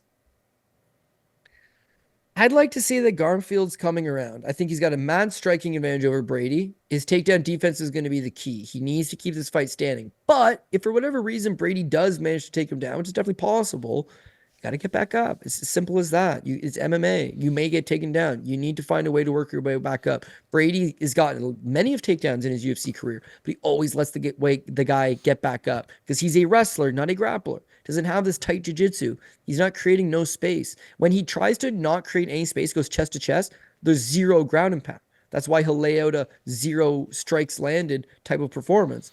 But when he opens himself up and tries to be more active, he creates too much space and his opponent just gets back up. So Armfield again, 27, legit prospect, staying active, good gym, training partner on the card, 2-fight winning streak, starting to put things together versus Hiestand. Doesn't compete all that often, seems fairly one-dimensional, coming off a win over Dana Baccarel that he's down 2018 on all 3 cards going into that round. And Armfield's not even a 2-1 favorite over him. So I think there's a lot more value here than a lot of the other fights on the card. And I expect Armfield to maybe have a tighter performance. Again, to me, this week's Klein, go out there and just win all 3 rounds. Keep the fight standing, box him up. If you wanted to take him down, maybe.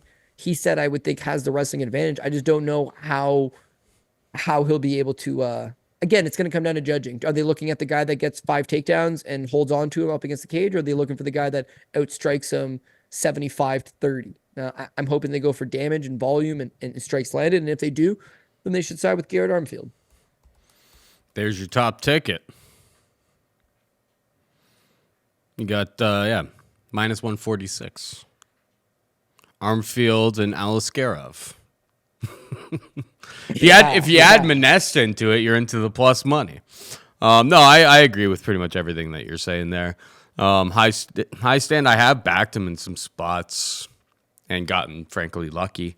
The fight against Tercios, I thought he kind of did enough with the 6 takedowns, control time, stuff like that, to win that fight. But, the judges didn't see it that way, which kind of even lends even further towards it's like these days, it's like if you're getting takedowns, that's fine, but it's what you're doing with the takedowns. Like just getting top control for 30 seconds and then your opponent gets back up. Like, DC on the broadcast may be super, super excited about it because he's team wrestling, but it's like the judges really don't care about that at all anymore. So Garrett Armfield, frankly, last time out against Katona, have that exact same fight here, and you should win this fight against Hiestand even easier this time around. So I'm with you. Garrett Armfield for me as well.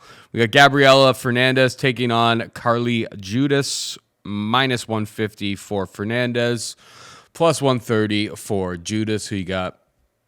Yeah, again, this is another close fight. 125 pounds, but in women's 125, I would expect to be easier than men's 125. But it's not. It's not. It's women's MMA. Expect the plus money.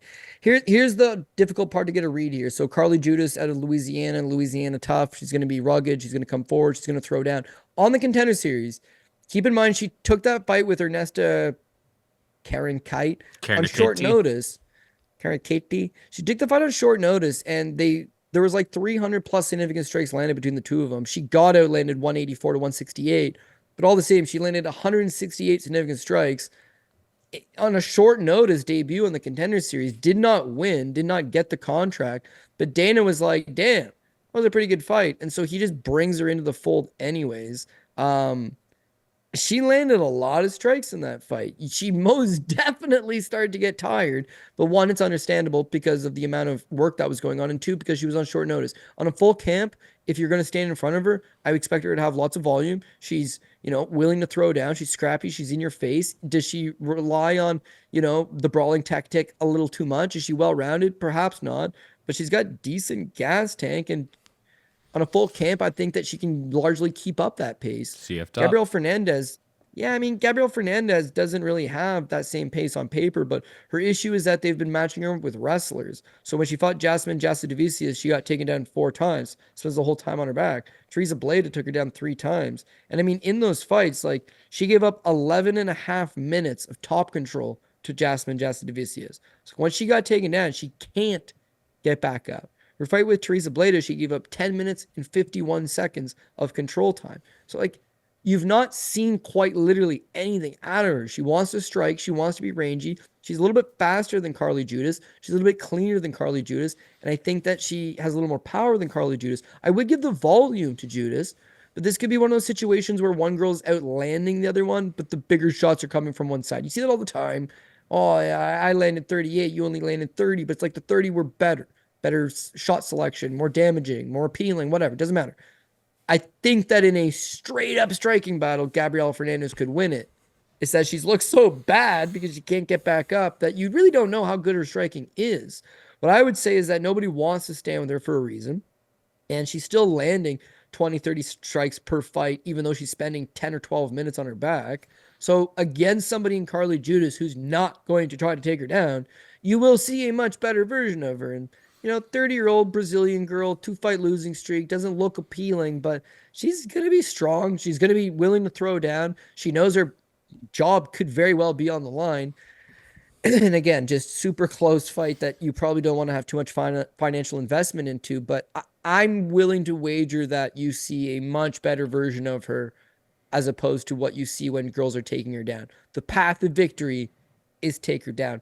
Carli Judice got signed off a loss on the Contender Series because she's not looking to take people down. She's looking to throw down and entertain the fans for $12,000. And that's what the UFC wants. And so that's what's going to happen. It'd be a slugfest.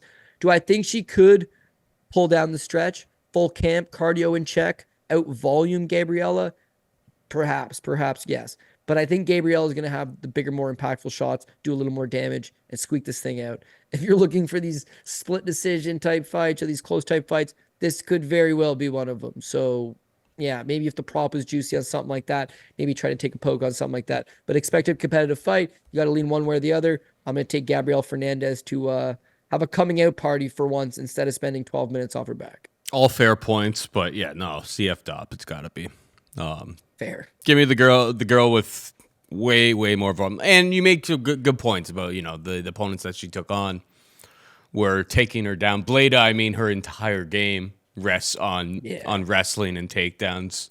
Jassa DeVicious, I mean, that's a pretty tough matchup that I imagine Judice would struggle with as well. I mean, outside of taking on Ernesta, and Ernesta actually looked okay in her proper UFC debut. But yeah, being able to put up that volume is pretty huge. I have no idea if Gabriella Fernandes can put up that volume. Maybe she doesn't have to, as you're saying, just better space management and land bigger strikes. But it's going to end up being a pass. Like, I don't really have any I feel like I've really missed. There was like plus 200s on this line like a day and a half ago. I feel like you kind of missed the boat on it. But yeah, for me, it's going to be CF Dop. When in doubt, CF Dop. We got Jeka Saragih taking on Westin Wilson. Jeka Saragih is a minus 320 favorite, Cody. Westin Wilson can be had for plus 270. Woof. How great do you feel about laying chalk with Jeka Saragih?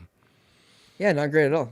No, absolutely not. Like, I was you go on Westin Wilson's like Tapology, you kind of go through like, okay, this guy may be, he's Stephen Wonderboy Thompson's like buddy. It seems like maybe one of the worst guys on the roster. He's in the conversation for Mount Rushmore's. Like, it's been bad. It's been so bad.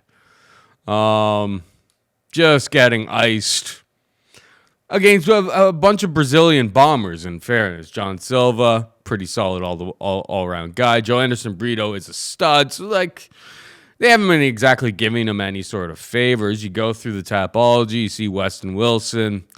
He's super, super long for the division. 6'1" at 145 pounds.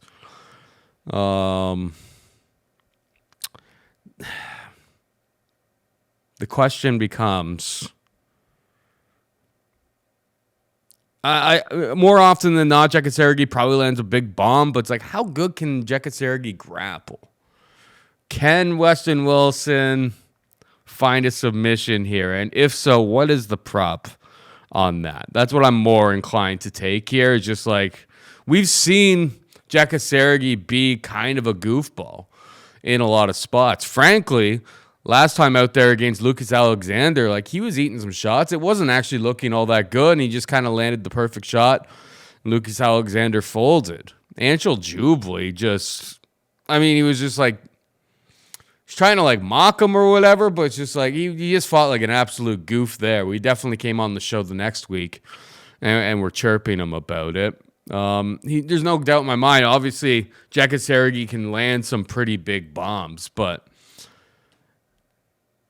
he's 5 inches shorter. He's giving up like 4 or 5 inches of reach.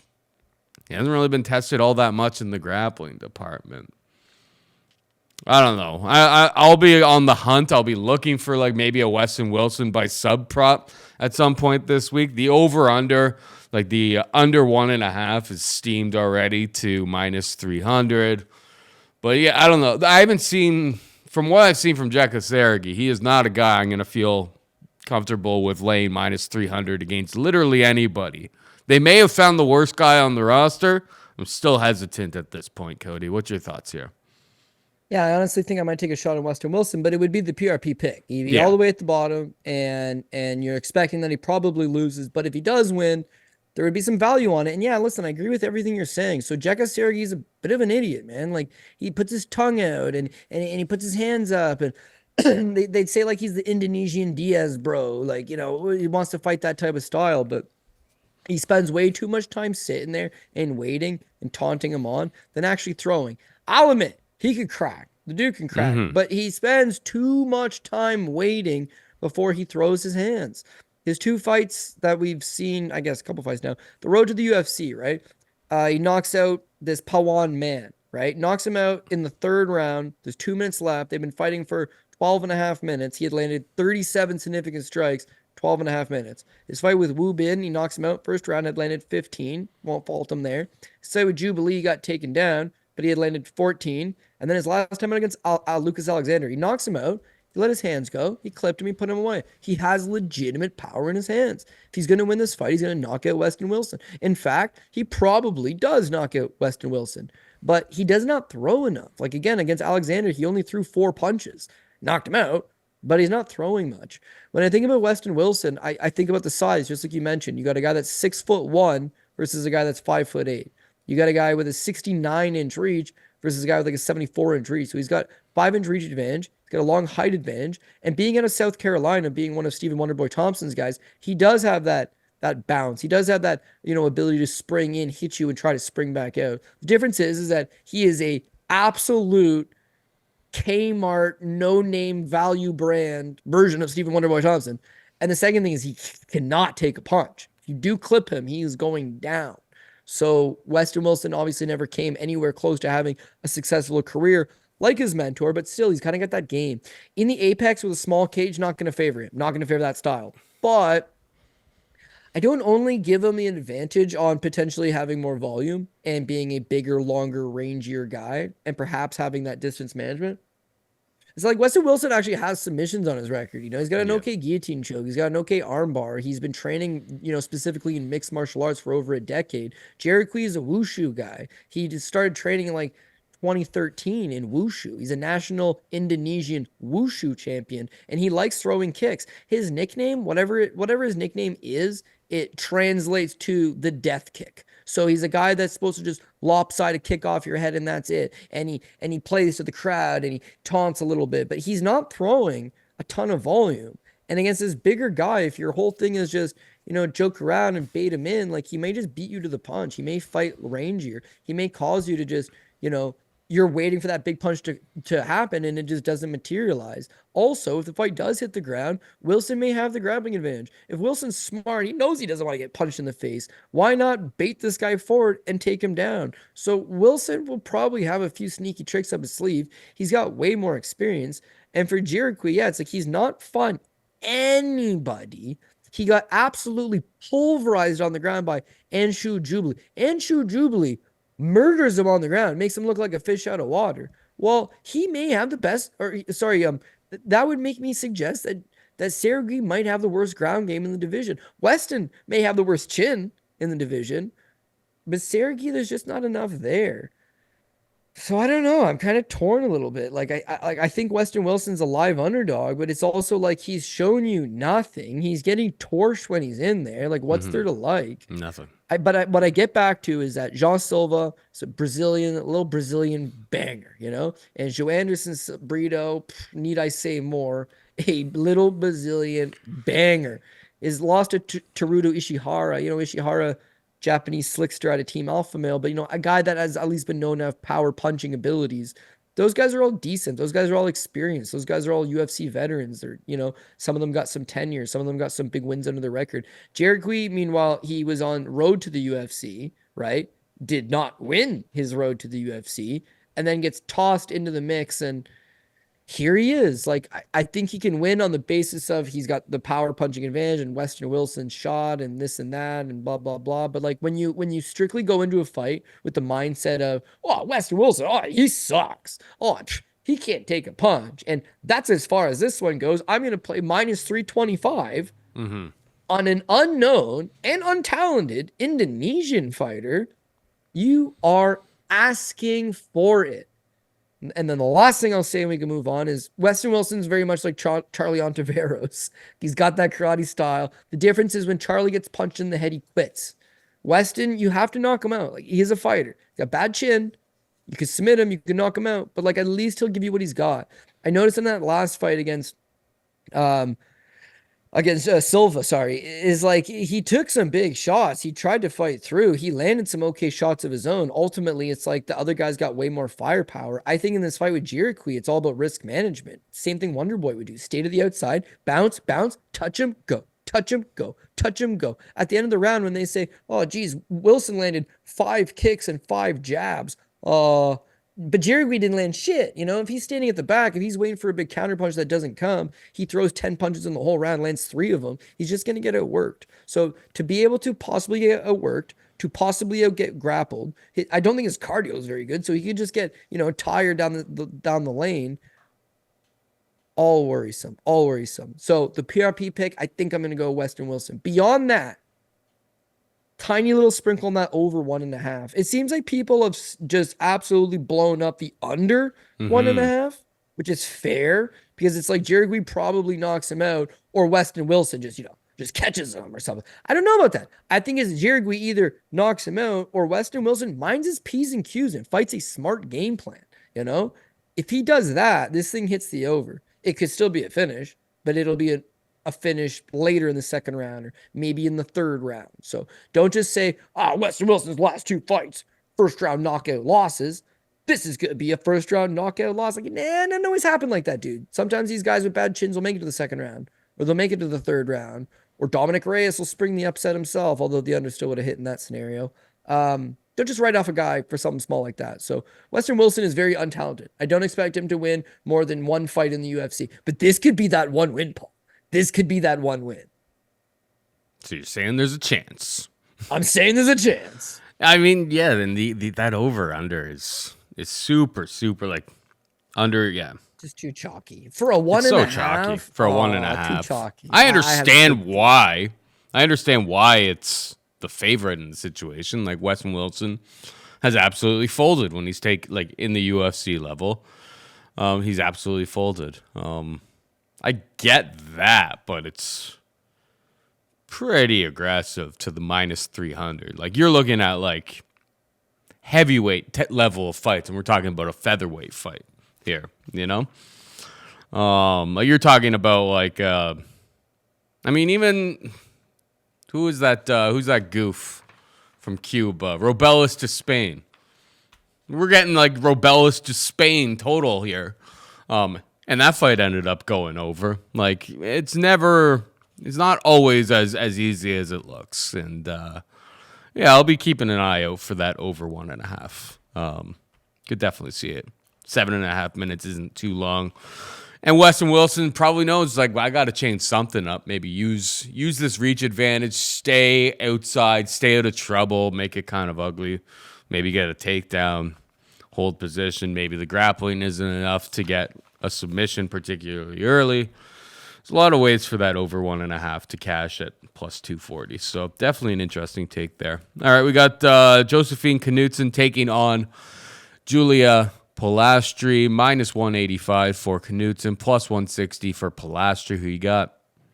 I really like Josefine Knutsson, to be honest with you. When she fought in the Contender Series, it was like, oh, this girl seems like a legit prospect. Swedish Muay Thai champion, solid kickboxing, but it's so funny when you call her big and strong because she's only 5'3", 115 pounds or whatever, but she is big and strong. This girl is very physically strong, loves being inside that clinch, elbows, knees up the middle. If you want to grapple with her, standing like up against the cage or in a tie clinch situation, like she's going to put a bruising on you. Takedown defense leaves a little bit to be desired. The path to victory on beating her, I would suggest, would be sticking to her like glue and trying to peel her to the ground. But if you want to stand up with her, you're going to have some serious trouble. If you want to fight her within the clinch, you're going to have some serious trouble. Looks like she can fight 15 minutes too. Looks solid. When you look at her come on from the Contenders, or I guess it was Road to the UFC. Yeah. She won a Road to the UFC fight. And then she was on the Contender Series against Isis Verbeek, a former Glory kickboxing, not champion, but fighter, credited kickboxer fighter out of the Netherlands. She beats Isis Verbeek, beats her up in the clinch, takes her down, solid control time, solid win. One of the very few fighters to not get the contract from Dana. And social media just went wild. Like, she looked good. And everyone told Dana, you made a serious mistake. And he admits it right away. He's like, I may have made a mistake. And they sign her right away. She takes on Merrick Mann. Merrick Mann ended up being a short notice replacement fight. Wasn't the one that was supposed to happen. But again, you see in that spot, she's very physically strong and she has the Muay Thai. She's most comfortable as a striker, but clearly because the deficiency is the takedown defense, she's been working on her wrestling a lot and she's now using that wrestling offensively. And I think adding a solid wrinkle to her game against Mann, she's able to get it down 3 times, outstruck her 81-8, and just cruised over the course of the 15 minutes. If there's one not maybe like a notch on her, is Dana didn't sign her for a reason, is that she doesn't really seem to be finishing anybody, is that she can beat you up, beat you by decision, work the body, land those elbows, control you and win all 3 rounds, but she's a little bit short on finishes. So when you're going to decision in the UFC, man, we talk about it all too much now, Paul. It's just like it's a greasy proposition. So would I like a little more damage? Would I like a little more finishing out of her? Yes, but at the same time, the control, the striking numbers, the neutralizing your opponent, that's good enough that the judges are getting it right. When I look at Julia Polastri, it's nothing against her. She's still young. Yeah, I'm not overly hyped up on her. She fought in the Contender Series against Jasmine Jasudavicius, gave up 4 takedowns in that spot. Again, she can strike. She has some okay volume, but her takedown defense is just not great. Her second fight on the Contender Series, they brought her back. She beat this Patricia Avalos. Solid enough performance there, was able to get the back and get the rear naked choke, but I don't see her really getting a whole lot of deep success with taking down Knutsson. I think if anything, Knutsson's going to have the superior strength. She's going to be stronger in the clinch, and offensively, Knutsson might be able to trip up Polastri and take her to the ground, but more likely than not, it'll be mostly fought at distance and in the clinch, where I have Knutsson edging her out in both of those areas. So again, expect another close competitive fight that probably goes to decision, and one judge may be astray, but the 2 judges should get it right and give Josefine Knutsson the decision victory. So that's where I'm going to play it. Yeah, I don't really have anything to add to that. Knutsson, by wrestling, by control, but not a fight that I plan to attack from a betting perspective, to be perfectly honest. We'll see how it shakes out live. It's one of those kind of spots that I find pretty difficult pre-flop sometimes.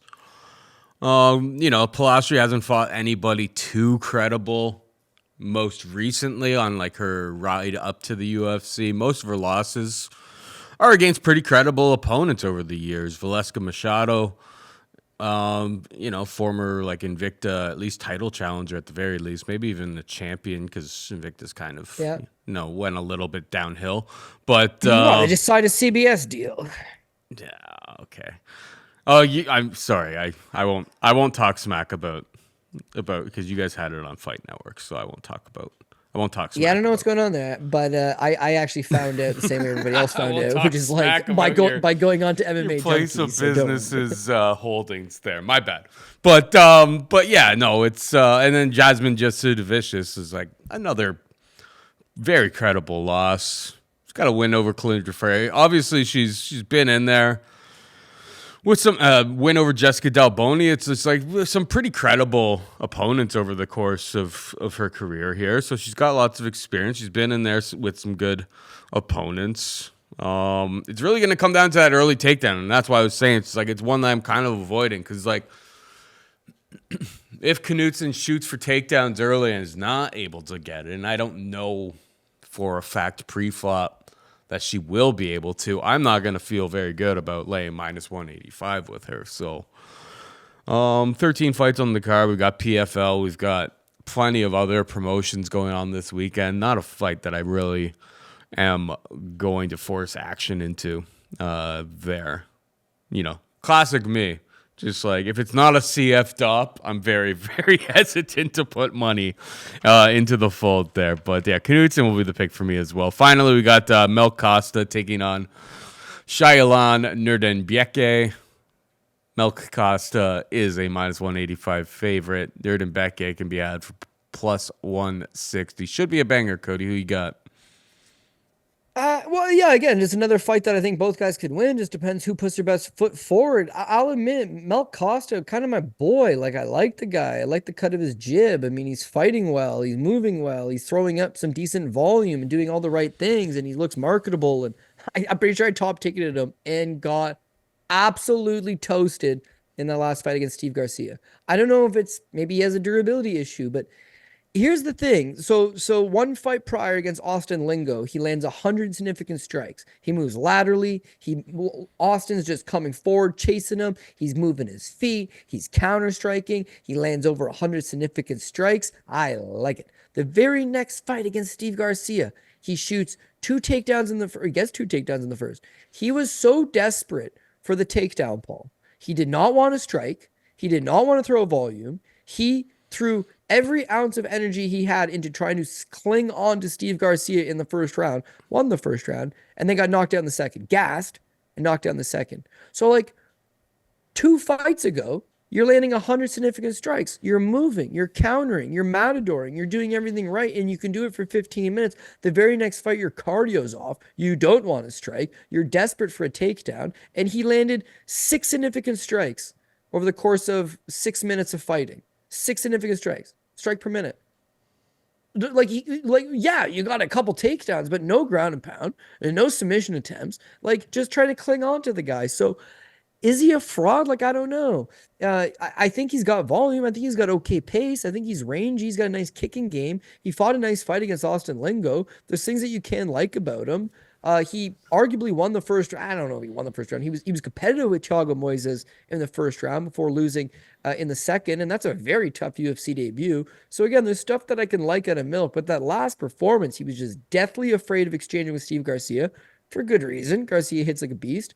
And then that hesitancy just gassed him. The overuse of the offensive wrestling gassed him. And then sure enough, he got chin checked in the second round. So big favorite and just blew it and looked awful.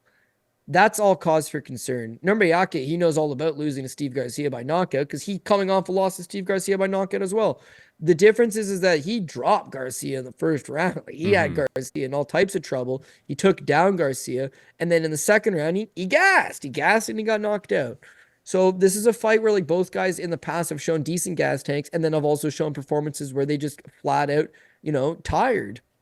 They're both, well, I would say Nurmbayake is a low volume guy. He lands 2 strikes per minute is his average. His fight with Kulabau, he landed 17 strikes in 15 minutes. Sean Soriano, he landed 17 strikes in 15 minutes. TJ Brown, career high, 47 strikes in 15 minutes. And his next 2 fights, Derek Minner, 19. Derek Minner threw the fight. That's the infamous, I threw the fight. Yeah, he landed 19. Got his leg kicked and absolutely just folded. I mean, and then 2 hours before the fight, the markets got absolutely nuked.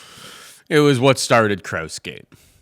But what I'm saying is that he's got 6 fights in the UFC. He's been rocking, he's got 5 fights in the UFC. He's rocking a 3-2 record, but had landed 17, 17, 47, 19, and 18. 3 knockdowns landed. He's knocked down his last 3 opponents. TJ Brown, but he didn't finish him. Derek Minner, who threw the fight, and Steve Garcia, who then got back up and knocked him out. So there's power there, but not enough volume. There's wrestling there. He's taking down all these guys, but not necessarily enough control time. When I think about Milk Costa, boy, oh boy, did he ever look awful. Have I mentioned that already? He looked awful in his last fight. If he shows up like he did against Lingo, I think he's got way more volume than Nurmbayake. He should be able to move again, move laterally, use the kicks, cause him to bait in. He'll try to land the bigger shots. If you're not chinny, Garcia hits like a madman, so I'll give you a pass there. Dude's got some serious pop in his hands. But if you're not a chinny fighter and you can take Nurmbayake's punches, you should be able to outwork him. Nurmbayake will be shooting takedowns, but again, if he's the one chasing him, I don't know that he's going to be able to necessarily dominate with his wrestling. And meanwhile, Milk's not really a slouch in the wrestling department as well. He had taken down Steve Garcia twice. He took down Austin Lingo 3 times. So I could see a world where maybe Milk Costa gets his own offensive wrestling going down against Nurmbayake. They both gassed in their last fight against Steve Garcia. I'm going to favor Milk in that he fought a bad game plan and just overexerted himself trying to wrestle, whereas Nurmbayake fought kind of the way he usually fights. He landed a knockdown, landed a couple takedowns, and then just flat gassed out. It's the first fight on the card. This is not the kind of card you want to rebuild on, man, because there's a ton of bad spots. There's a ton of greasy fights. There's a ton of places you could get burned, but it is the first fight on the card. So if anything happens, you could go back to the drawing board. Wouldn't want to, but you could. And who wins the fight? Like I think Costa probably squeezes it out in a slight, a slight edging by the numbers. He wins 2 of the 3 rounds and wins the fight. If it's 1-1 going to the third, I would favor him. It's just he's got to keep his ass off the canvas. He's got to get his back off the cage, and hopefully he's not chinny. I need a full tank of gas. Like if he doesn't have his gas tank in check, then he's going to gas out again.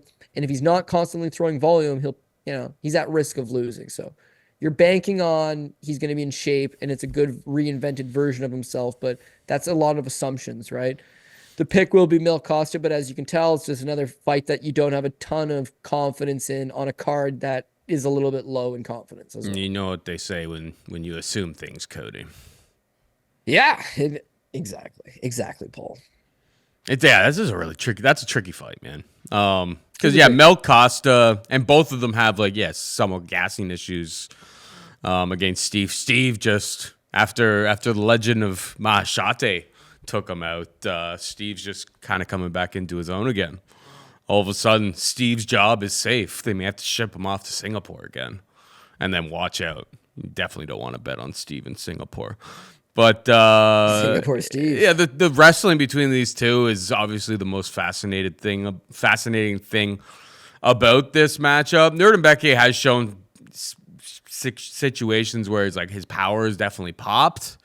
He's got a few knockdowns and stuff. But yeah, skill for skill on the feet. When Melk is cooking. When Melk is flowing. I don't think this is relatively competitive on the feet. We saw it in the Austin Lingo fight for Melk. He's just has a very, very wide array of striking attacks that he can unfold. And I know that he mixed in the wrestling in that fight as well, but he's got spinning kicks. He's got better range management in general, I would say.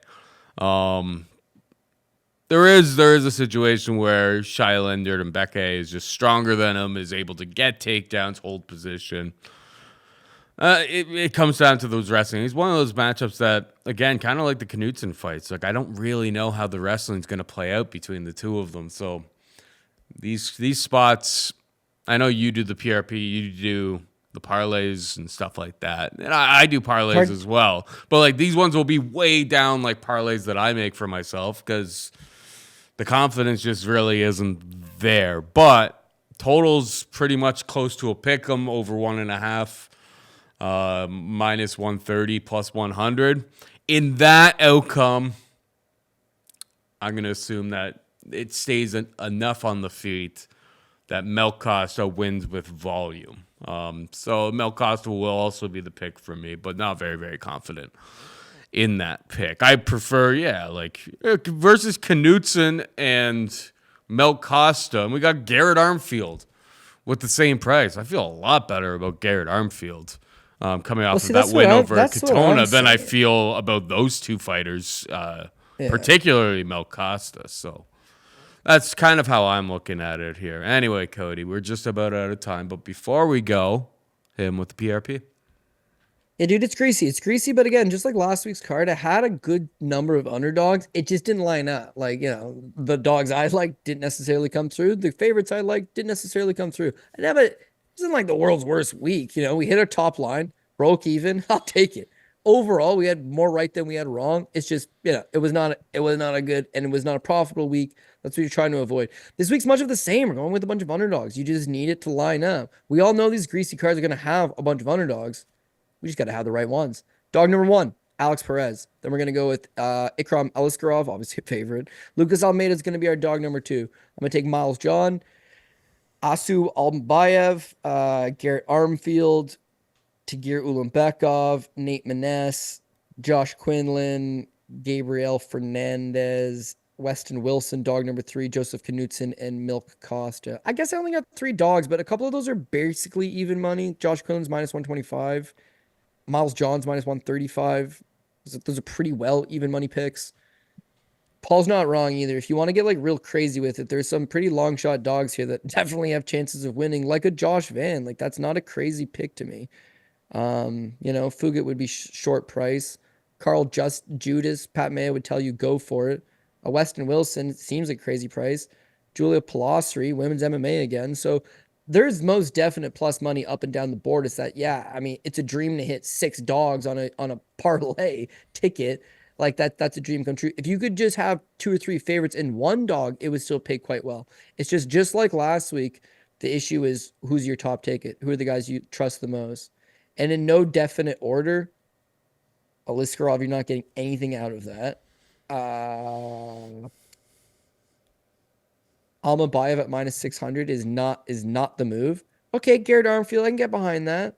Nate Maness all day, I can get behind that. Yeah, that's about it. I would say Knutsson and maybe like a Melk Costa. So those 4 would give you 2-1, and a Melk Costa on that would give you plus 350. And you need 5 greasy plays to come through. Like, god damn, that's a hard way to make a living.